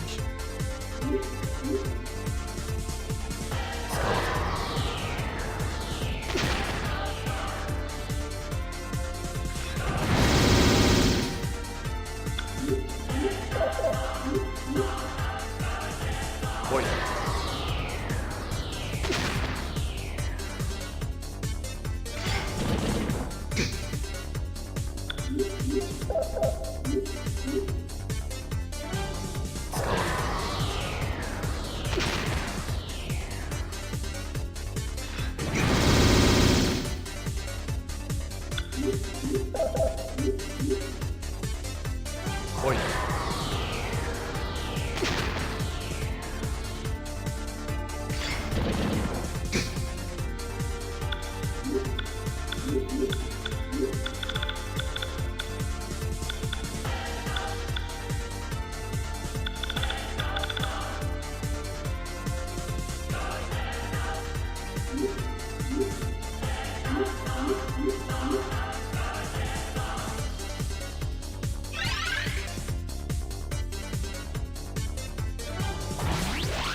I wish the auto was bad in this game. I wish it was.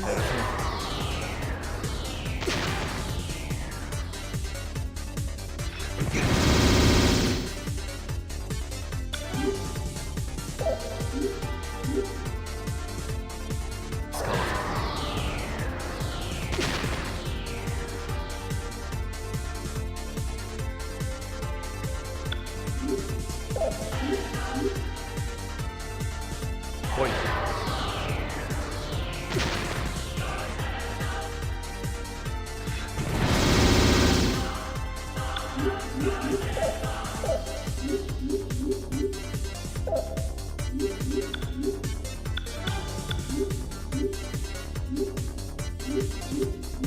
Can you please die?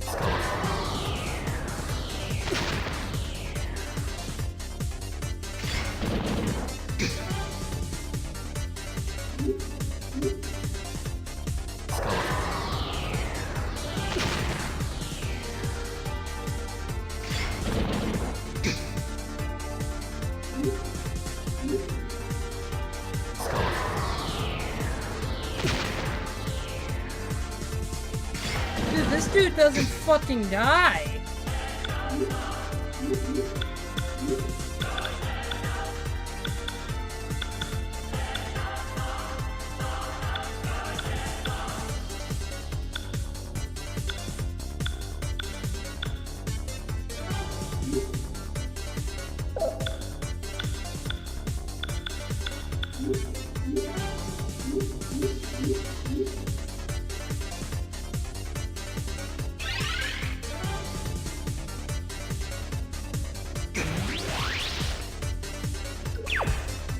Great!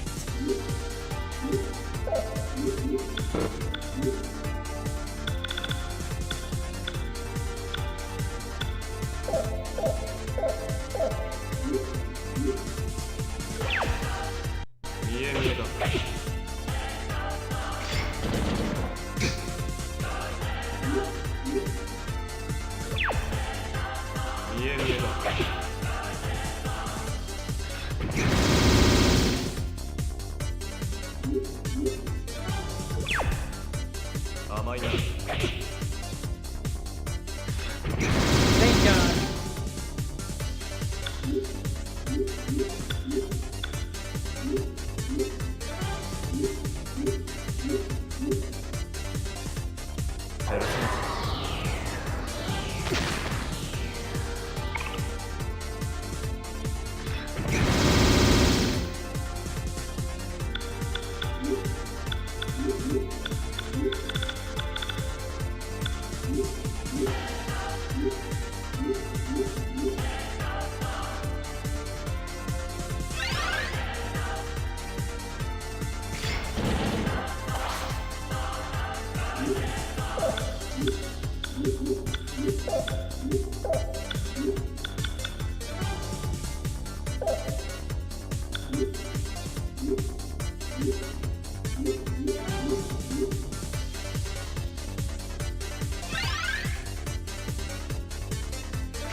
I'm fucked, dude.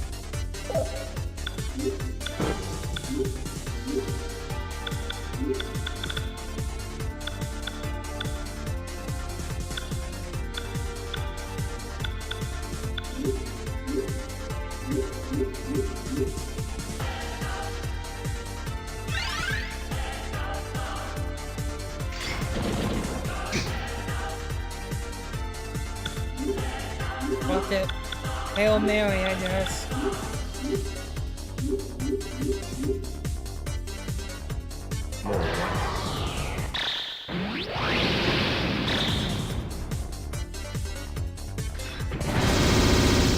Holy shit, I dodged.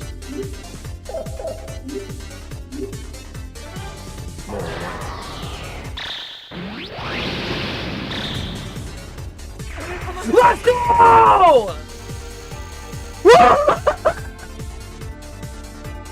Holy shit, I could not have gotten more lucky.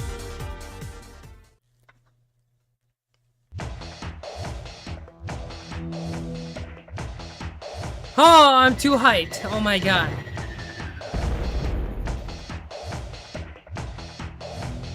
Oh my god.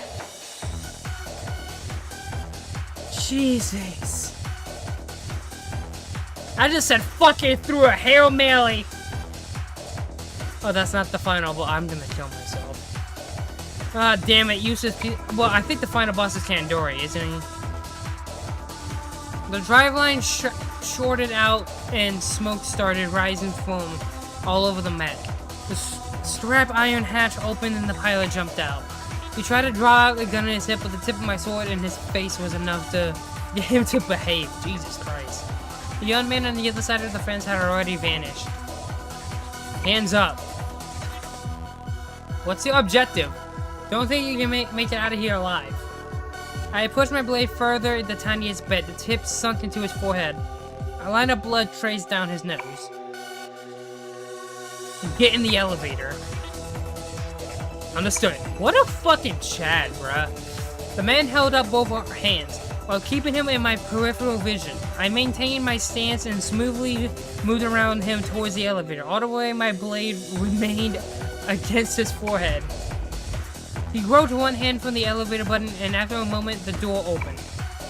My blade still against him, I walked in without hesitation, while he bent back and revolved into the cage back first. I kicked him in the chin, momentarily knocking him senselessly. I grabbed the nape of his neck and made him stood up, shoved his face into the button panel, and stole the automatic handgun out of his... Jesus! When I released the safety and pulled back the slide, I found that one of the bullets had already been fired. I ejected the shell and let it roll towards the floor.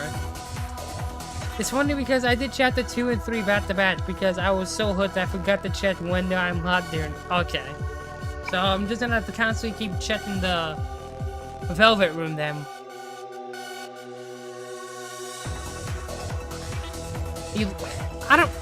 There's too much, I don't know, man. I wouldn't say that I hate the scenarios, but I wouldn't say I love them either. The story is cool for Tetsuya, but actually playing it, the last check, okay, that's good to know. I was just aping my knee. I should have been able to handle this weapon alright. I just pressed the muzzle up to the back of the man's ear. Yeah, that's fair. But I don't know, man. I wouldn't say it's bad, but like I feel like it drags on a little too much. But it's fine, I guess. With blood dripping from his forehead and the nose, the man pushed the buttons 311, 23213 B1 in that order. When he pushed the G button slowly downwards, the elevator began to move. He grabbed the nape of his neck and made the man stand in front of the door. If it was a trap, he'd be the one getting shot for it. When we passed the 3rd floor, the number 3 on the panel's floor number indicator started flickering. Several seconds passed, and the doors opened. It looked like we had reached the 4th floor. I figured security guards would be lying in wait, but no one was there. I pushed the man forward and left the elevator.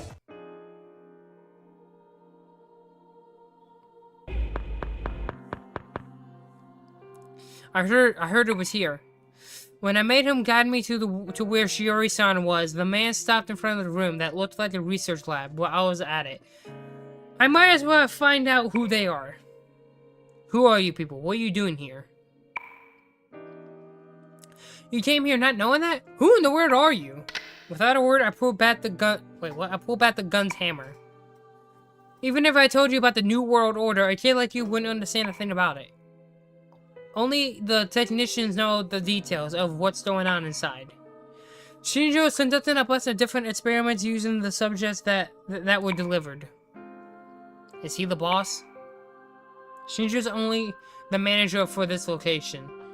Imagine the Sandral if people knew who was really in charge. Tetsuro Asura, I'm sure you at least heard the name. A kid like you couldn't even touch a great man like him. Little does this guard know that Tetsuya went through the end of the world and committed a sin by not forgetting his friends. Yeah, if only this fucking knew. The New World Order will create a new world without sin. Tetsuya Asura's father and the man who screwed my dad over. If my memory served me right, even now he would still be the foreign minister. I got it. He would be able to use the cops, the mafia, and the mass media and facilities like this as he pleased. By all the appearances, it was safe to bet that Tetsujiro was his favorite errand boy. I silenced the loose-lit pilot with a strike to the back of the neck of my gun. Then I passed through the door to the research lab. Whoa.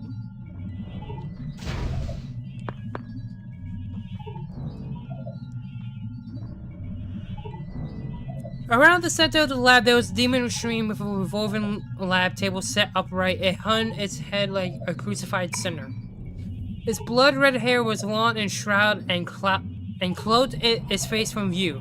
Its overall form looked human enough, but its skin color was difficult to describe beyond that it was clearly not of this world.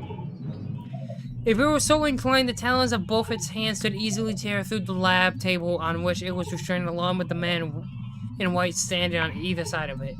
It looked like it had been sedated or something. The men in white seemed to have noticed my arrival. They backed away with several steps, but somehow they didn't seem too surprised. There was no one else in the room. A horrific premonition stuttered upon my spine. Glaring at the men in white, I barged in straight in while thrusting the gun at them. I stole a clipboard holding a chart from the narrowed-eyed man and looked it over. On the chart, the process of Shiori-san's metamorphosis into demon was documented via a series of photos. Oh my god. But deliberately allowing a persona to take over, they transformed her into a demon. It seemed like this was an experiment to change a person into a demon by swapping a demonic archetype, sleeping in the collective unconscious with a human unconscious.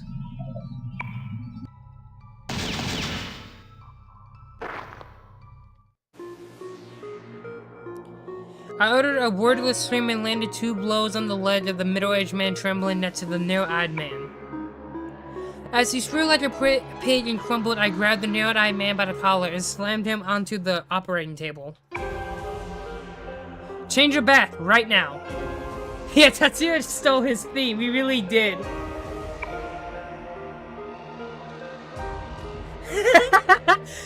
He punched him and he stole his theme. What a fucking asshole. I put pressure on the narrow-eyed man's throat with my left arm and pressed the muzzle between his eyes as I shouted. I was only entrusted with the relapse observation and aesthetic management end. Then who can? Who the hell thought of this bullshit? Takahisha Kandori. Kandori supplied the theory. Right now he's known by the name Shinjo. And turned Igor into his personal demon assistant. Igor literally does anything Tetsuya asks him. Just ahead, at the JSM. Narrowed-eyed man pointed a finger trembling with terror and oxygen deprivation at the inner door. I wanted to kill him. All these bastards should die. At the same time, it is kind of Igor's role. He does all of that for the yeah.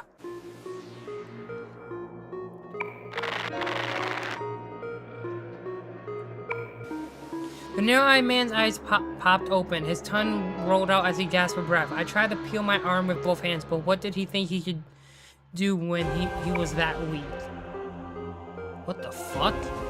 Do it. Crush the life out of him. A dusty impulse blew up from the bottom of my heart and became a black flame. The bruise he left on me ate as if it was being squeezed out right now. I do wonder... It is something they should explore. Would Ego listen to the protag of Philemon, or the protag would need to face Philemon to feel? I mean, maybe? I don't know.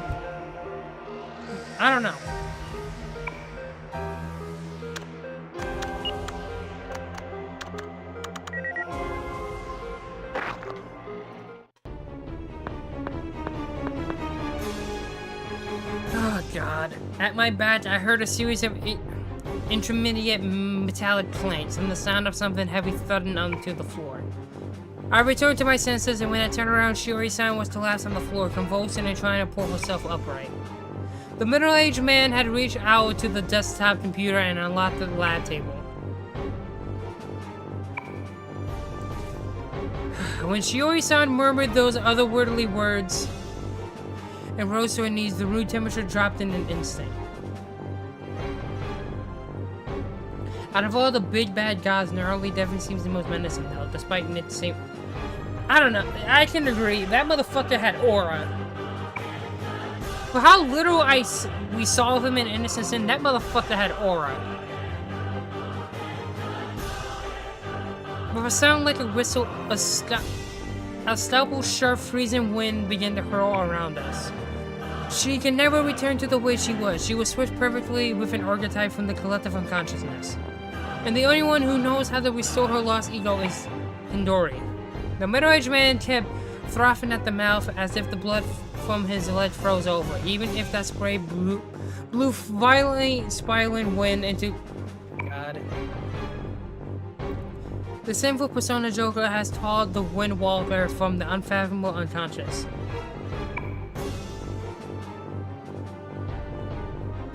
Yeah, that is true. Being the opposite of Philemon is insane. She has become one of the great old ones who once ruled the earth. Arise! What the fuck? Incarnated in his great old one, an archetype using a human body. This is the unique opportunity to learn the best, which can best utilize its abilities. With a feeling of despair, I stared up at the completely changed Shiori-san from the behind as she floated into the air. What do I do? Narrow-eyed man, or Uzuki as he was called, pointed at the big tank next to us with his eyes as I was pinning him down. This guy said he was in charge of administering anesthetic or something like that. While I considered how to do the Shiori's head spun a full 360 degrees as she turned to face me. I swear to God, if I have to fight this bitch, I know how I'm losing my mind. What the fuck do I do here?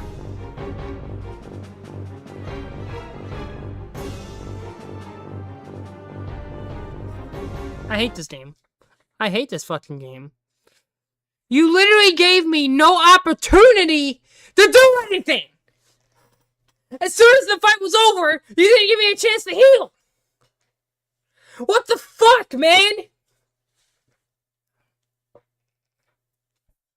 Bro, this is some fucking, like, final boss, like, multiple phases type bullshit. God damn it! God damn it, dude. This shit's fucking annoying.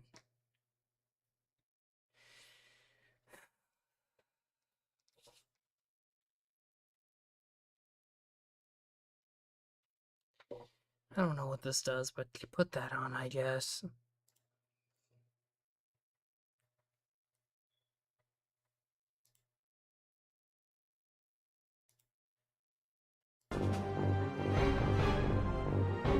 I think I'm cut anyway, dude.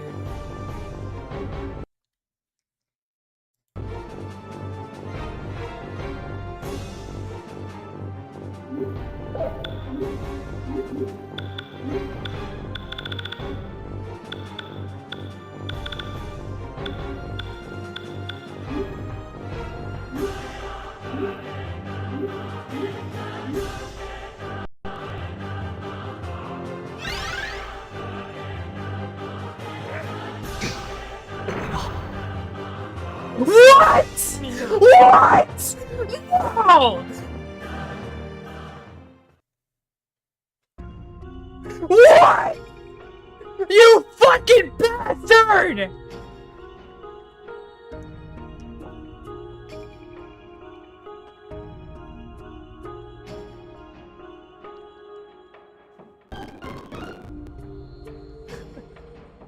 Oh my fucking god! Dude, I'm cooked!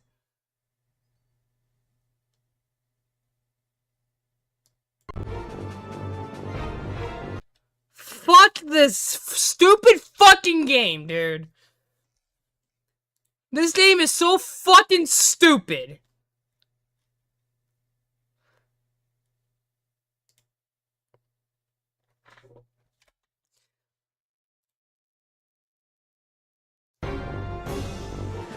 designed this should be fired.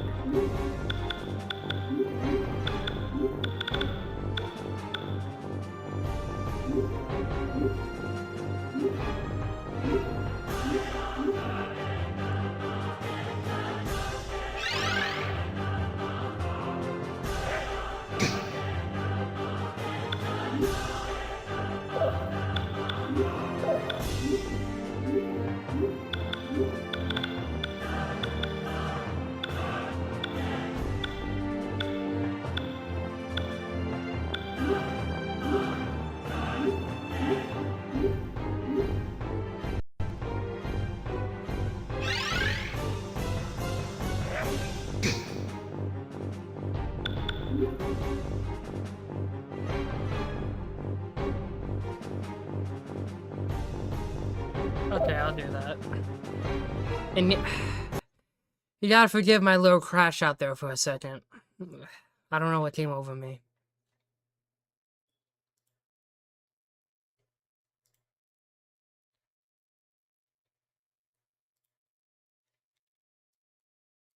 I almost fucked up right there. You saw that?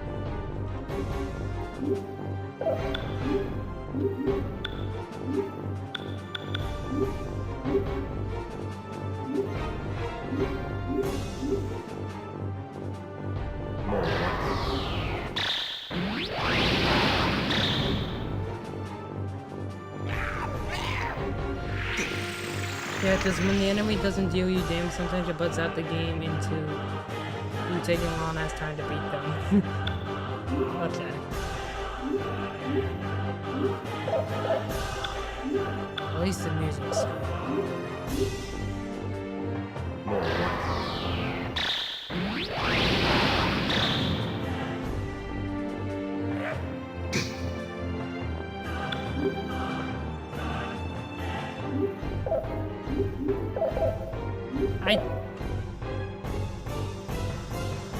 I could have sworn I turned it off. What the fuck? Yeah, I turned it off.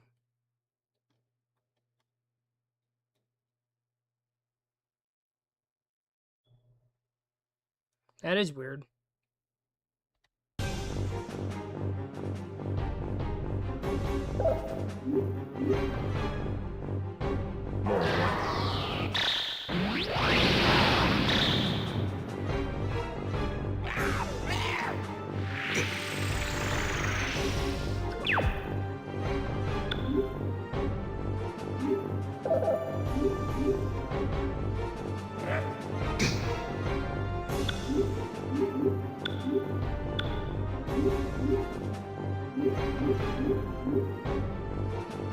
来い。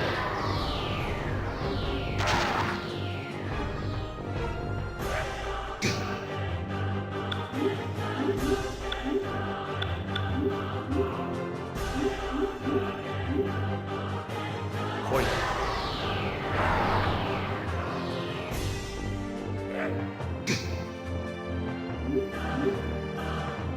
早すぎ。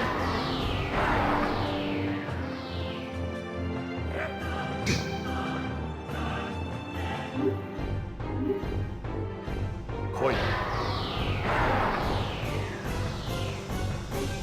No, here's what I'm gonna do.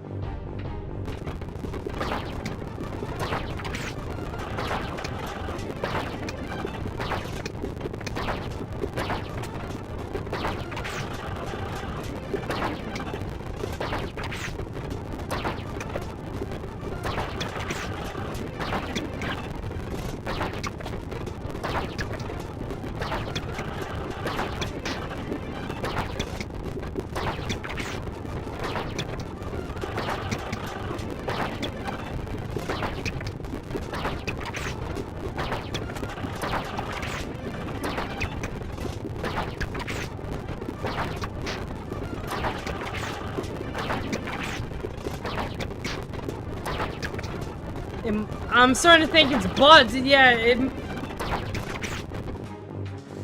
Fuck, man.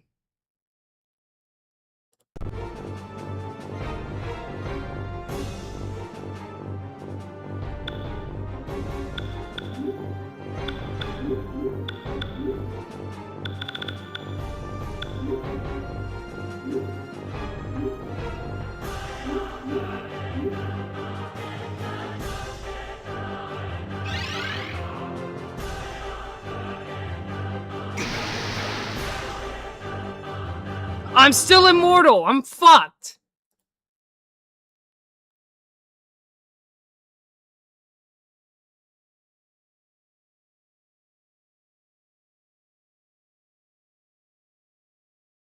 God damn it, dude.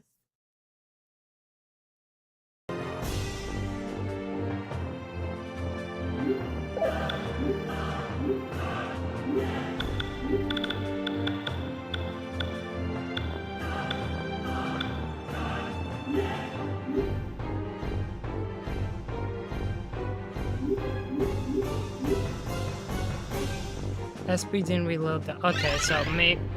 I don't know, man. This fucking game is. This game is just annoying on so many different levels right now.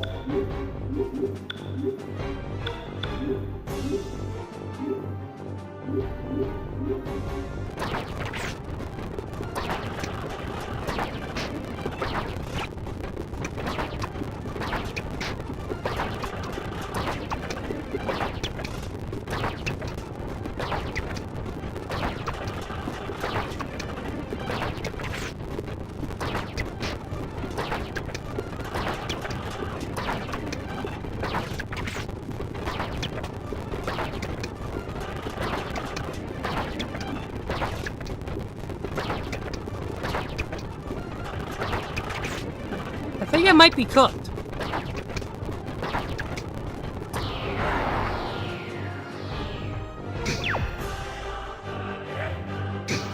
Okay, I'll try that.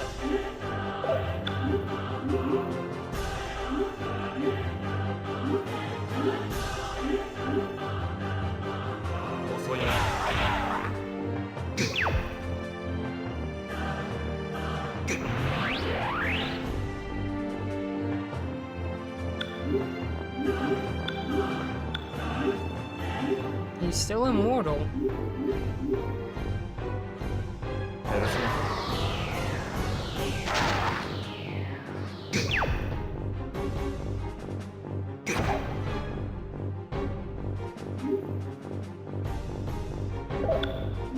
I think I'm just fucked.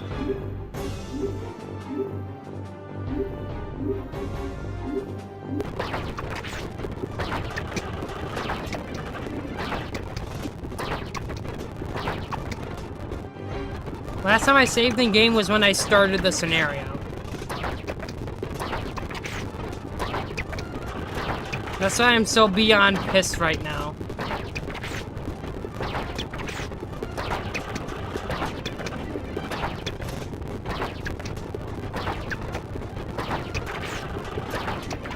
Alright, we might be here for a while.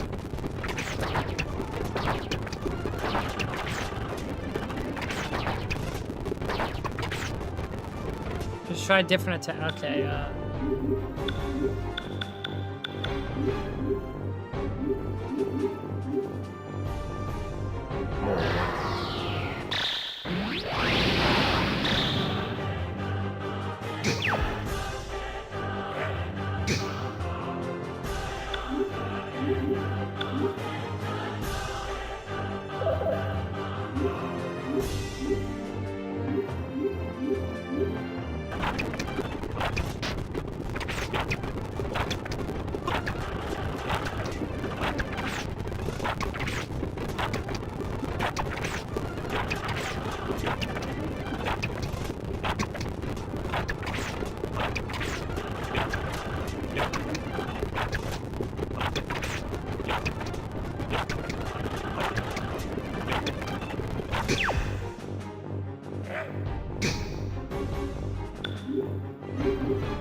I think I'm cooked.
Fucking this bitch is a fucking tank. She is, dude.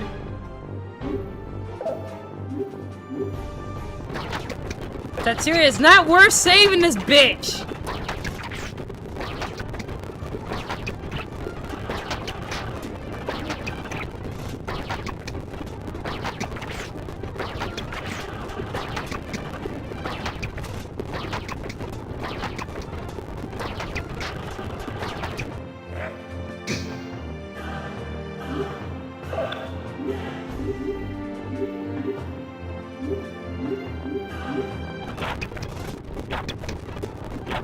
I think I might have just broke her, dude, because she's... this is an endless loop.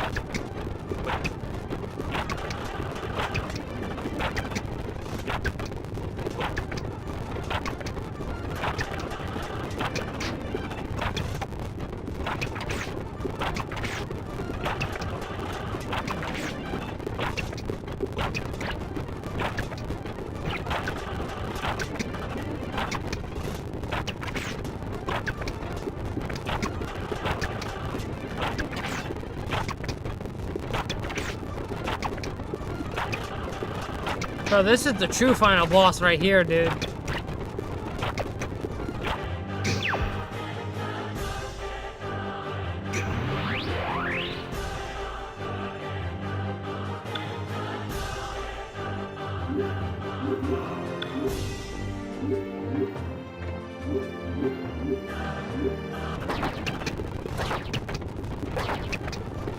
Please, man!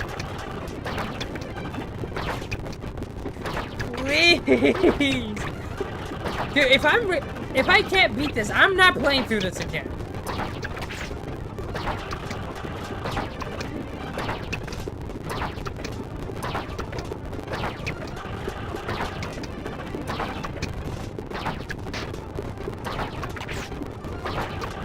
I'll just fucking look it up on YouTube if I have to, but if I can't beat her, I'm not playing through this again.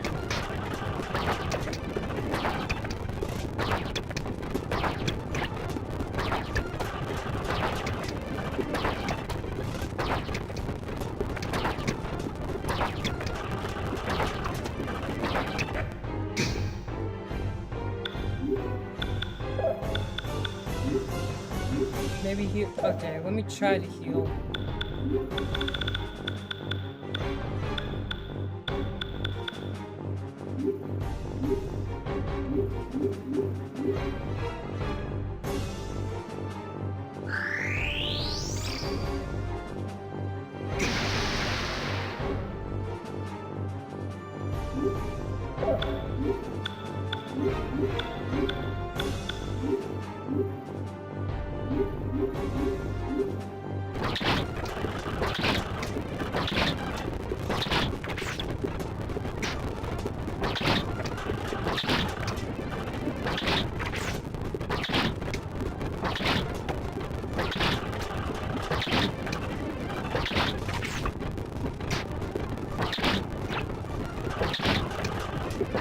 This was a fucking Dark Souls enemy, dude.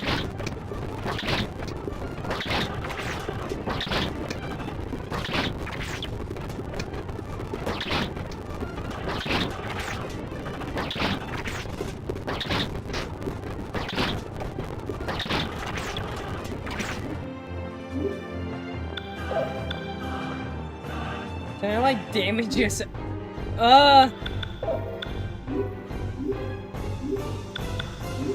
Fucking.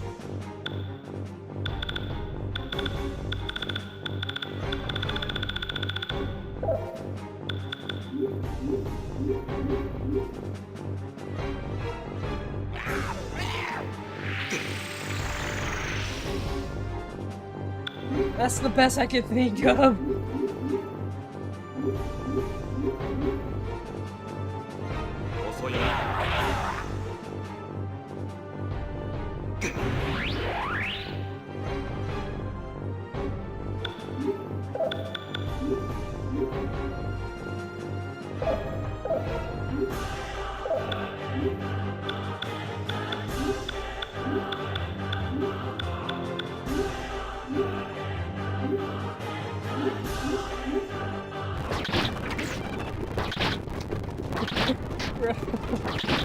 I've never fought such a fucking persistent pile of garbage in my life.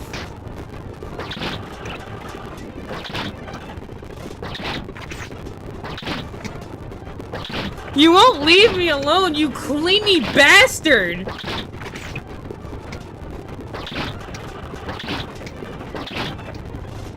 Dude, she's determined to see me break, dude. She really is.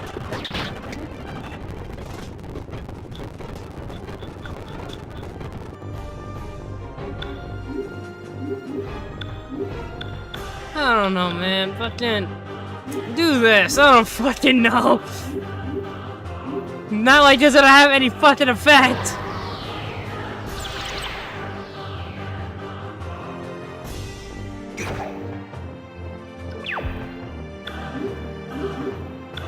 Fucking, I don't know, do this too.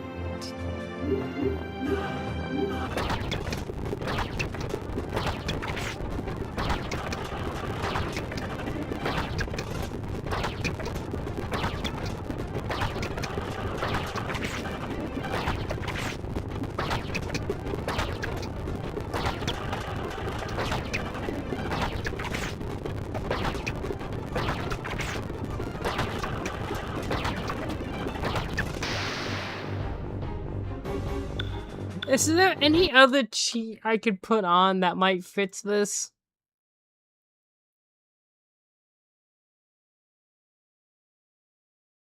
No.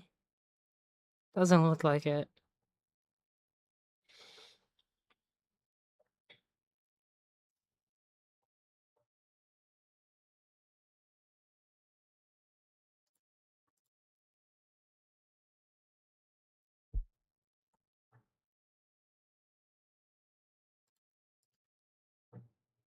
Wait, no, wait, hold on. Wait a minute. Hold on a second.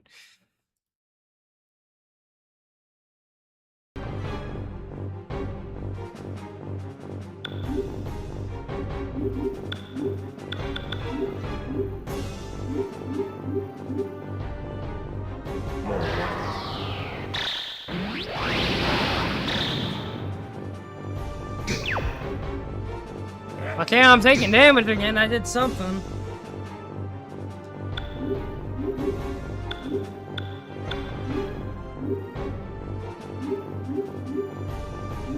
I hope to God I'm good now. I want this fucking boss to end. Oh my God, I'm about to fucking die.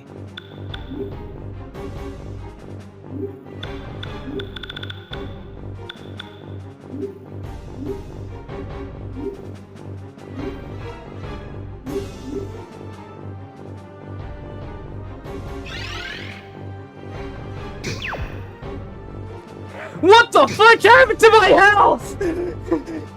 What happened to my health?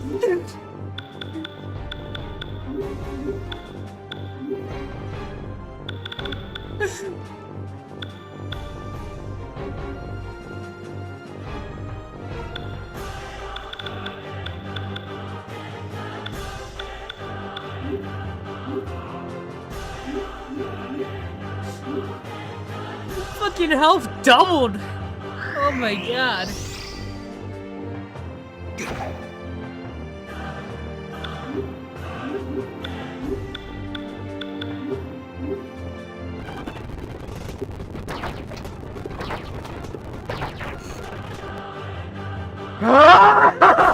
You bitch!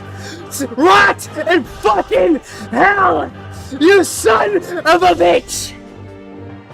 Jesus fucking Christ! Never again! Never again! You fucking whore! Jesus Christ! Holy shit! The fact that wasn't even the last. No, that's the true final fucking boss, man. Oh my god.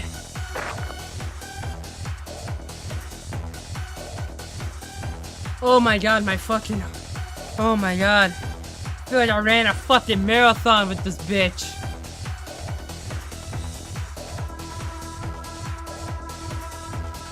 When I tackled Shiori-san to the ground, I sliced open a thick antiseptic pipe, creeping through the floor with my sword. Liquid gas blew out from the pipe and splashed over Shiori-san. Bearing no when Shiori-san tried to stand with deadly precision, she slammed into the pipe with all her strength. Gradually, all the while making gurgling noise as the anesthetic poured into her, Shiori-san's body finally relaxed and went still. I didn't have to slice through how much she actually ingested. Thanks to all the volatile gas, my head was spinning. That's enough.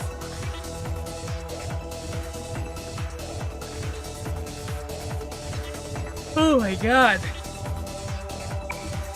When I glanced at the middle-aged man, I saw he was frozen to death with gruesome expression of maniac out of his face. Maniac delight. How long will it hold? Probably about 2 hours or so. To think you used enough to knock out an African elephant for 3 days. Jesus.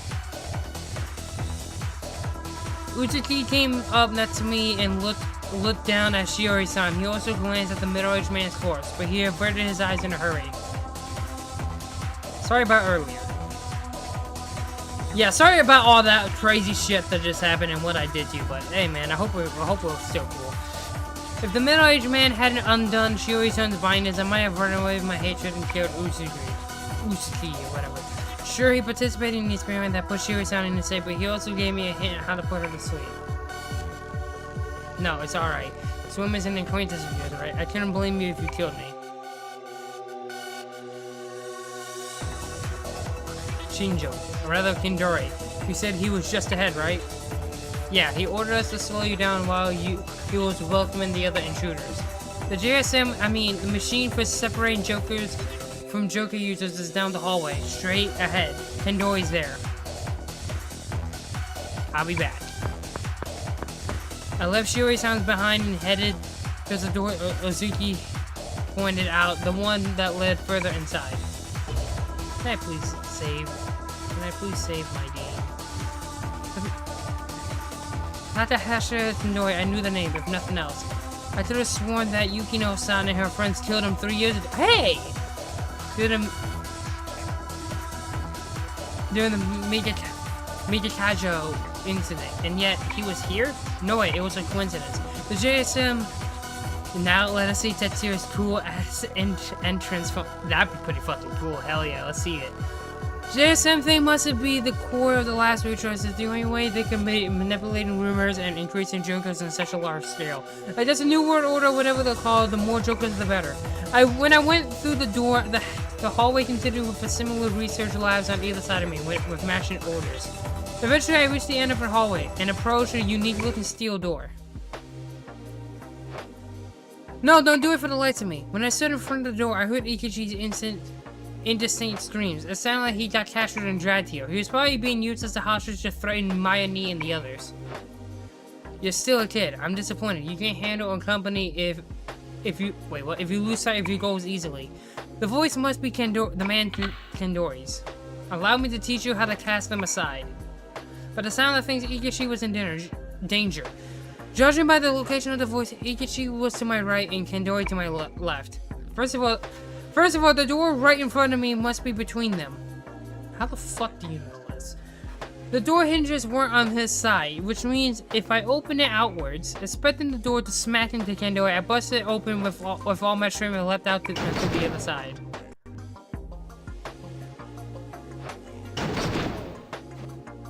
At the same time I opened the door towards Kendori, I heard a bullet or something strike it. Kendori was hidden behind the door, so I couldn't see him. Adrenaline raging, I saw the situation around me unfold with a grim deliberation. My senses were so honed, I felt like a radar. I could see every movement clearly. Every noise was was clear as a bell. Yeah, everyone's waiting for Tetsuya to finish monologue in his head before anyone does anything. Yeah! Yeah, everyone's just standing. It's like a scene in an anime where they're monologuing and they're just standing there. But like in real time, this is happening in like 3 seconds. Immediately next to him, in the corner of my right eye, I saw Igishi crouching down, and behind him, a security guard pressing a gun to his head. In the huge room before my eyes, there was a larger... Oh my god. A peridot-like revolver cylinder, countless rows of the test tubes light tanks filled with bizarre sticky black glue lined all up around it.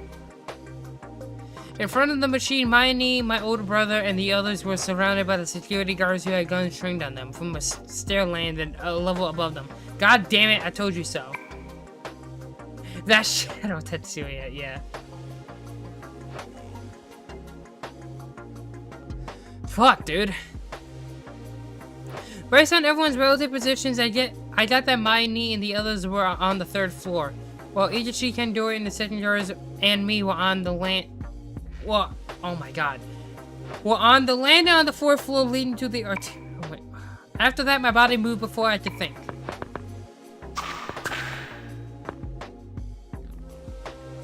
Oh my god. I ran past Igishi, kicked him from behind with all my strength, sent him flying towards the door. He hit the door face first and went rolling down in the middle of the hallway I came from. I caught sight of the door slamming shut from the force of the rebound in the corner of my eye. Using the inertia from kicking Igishi, I twisted my body to bisect the security guard who'd been standing behind me. I've heard that when another target jumps out in front of someone suddenly, they'll become confused for an instant about which one they should shoot. I ended that guy before he could come to a conclusion. I immediately straightened again and turned past the door. A man in shades with a flashy star on his face pointed a handgun at me, which was still trailing a faint line of smoke from the muzzle. Yeah, but Tetsuya, you were standing there like this with Kandori aiming for you 3 minutes exactly, yeah. Not at all shaking, the corner of his mouth floated into a shallow smile. If you blended cynicalism with fatigue, fascination with and nihilism with a sense of talent, you probably end up with a man like this. This must have been Kandori. Tetsuya! From below, my older brother called out my name. In the time it took him to do so, the two of us could have gotten taken out. Nothing for it. I gave him a push forward with a horribly cliched line. Get out of here now! At least he's self-aware. It looks like everyone remembered what they should be doing. Mayani and the others escaped in a rush, and the guards started opening fire on them all together.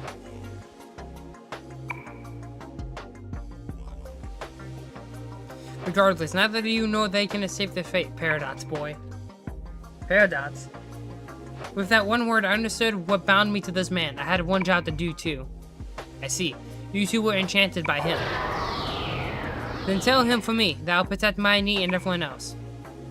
This man knew me and him on an even deeper level than Suduru. Paradox. What kind of outcome was that even implying? No need to pass on a message. He hears all, just so.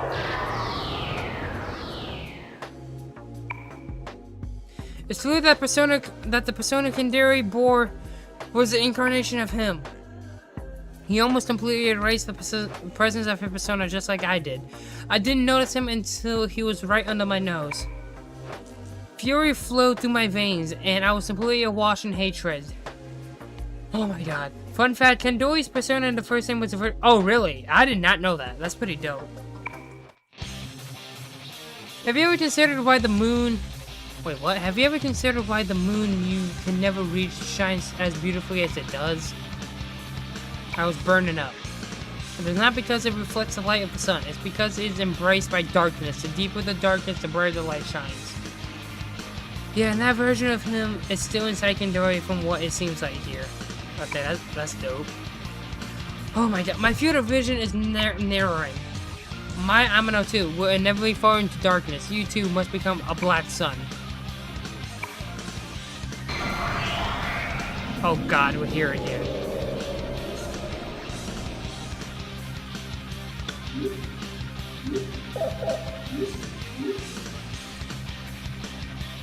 Yeah, this theme goes myriad arrows, okay. Get does, bitch.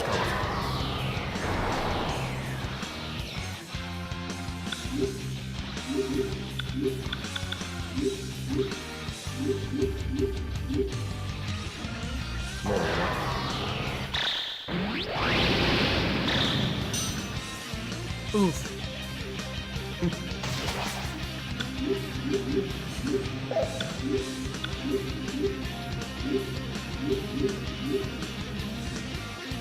楽しませてくれたまえ。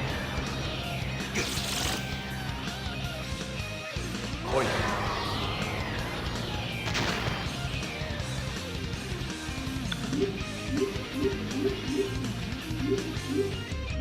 This theme is going hard. どうした。 That's not what I wanted to do.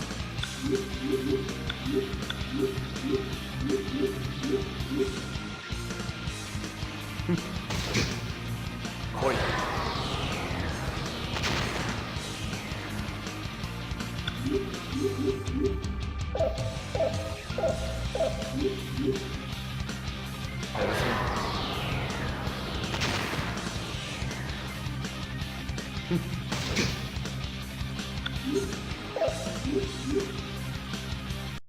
Koi.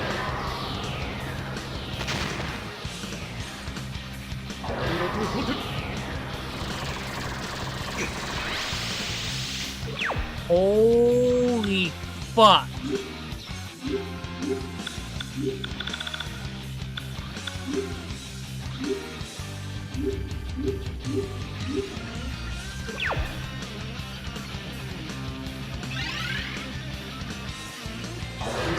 $74?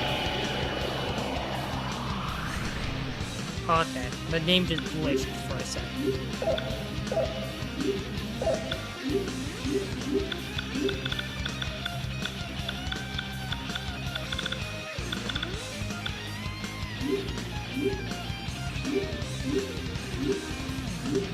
Is this a remix of the battle theme, the boss theme in the first in Innocent Sin? Because it sounds very fucking similar to that in some aspects.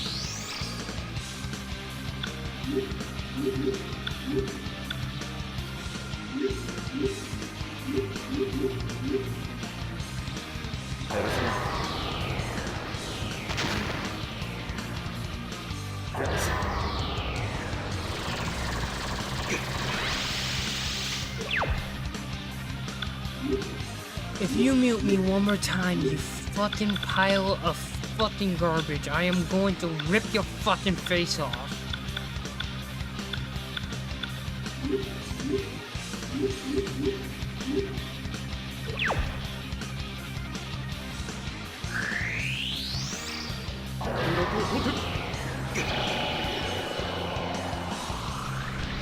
Jesus, dude.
This man keeps fucking stealing Philemon's theme.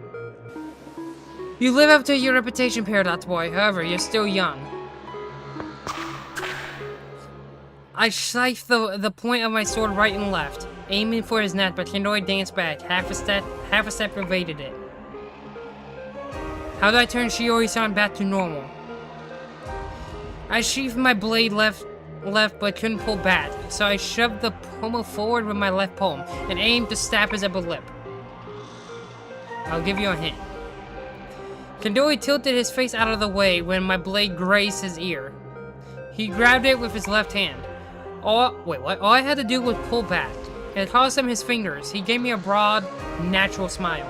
However, even if I yanked it with all my strength, my sword didn't move a centimeter. Jesus. It was like it was caught in the vice. Creation is the synthesis of contradictions.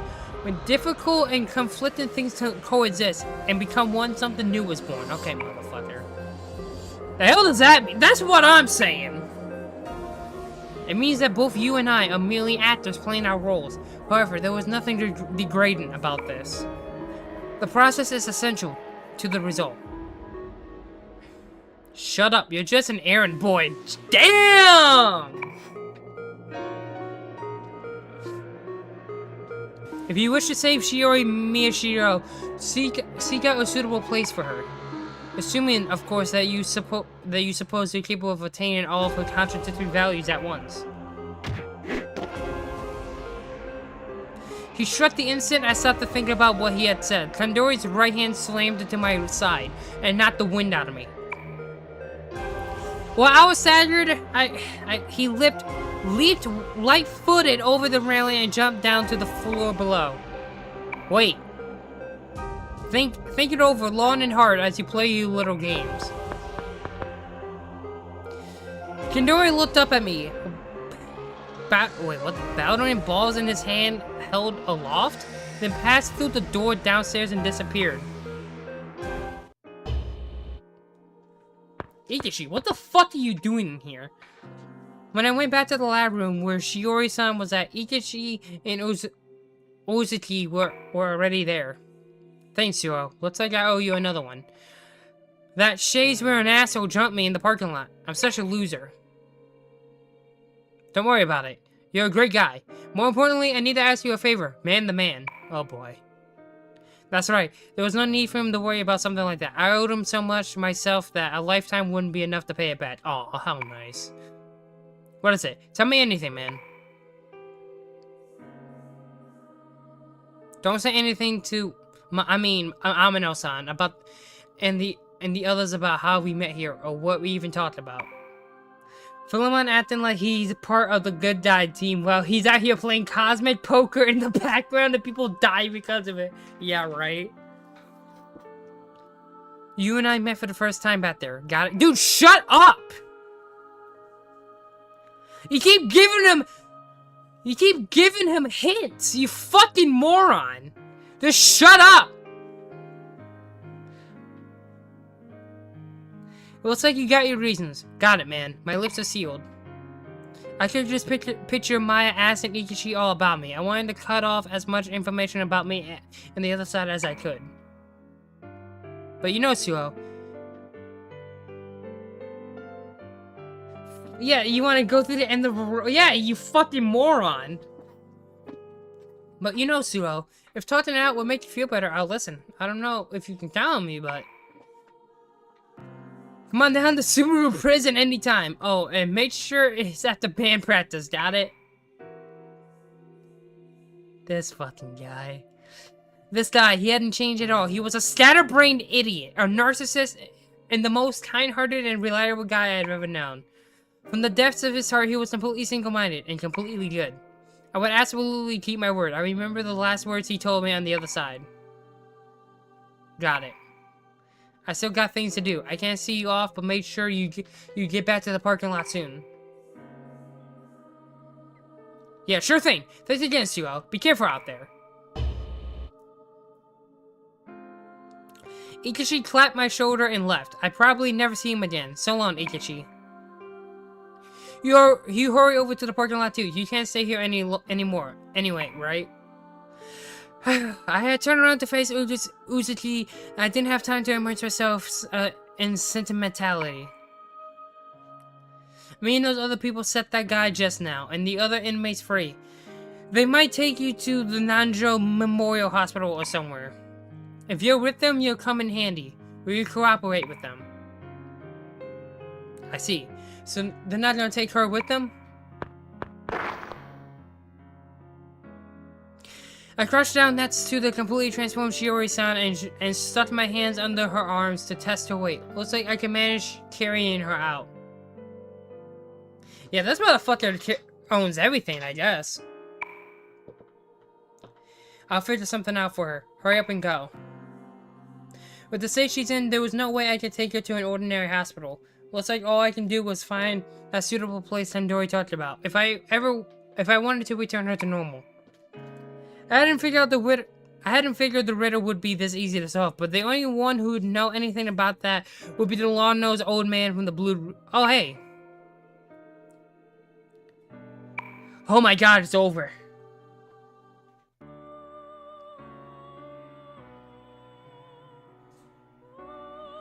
How was your trip? Fucking insanity! That's what it was!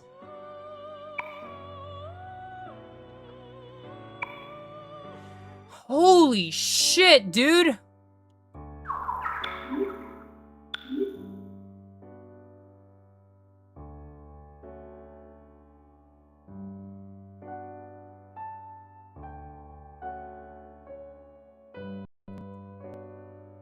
Oh my god, I was not expecting his scenario to be 3 hours long.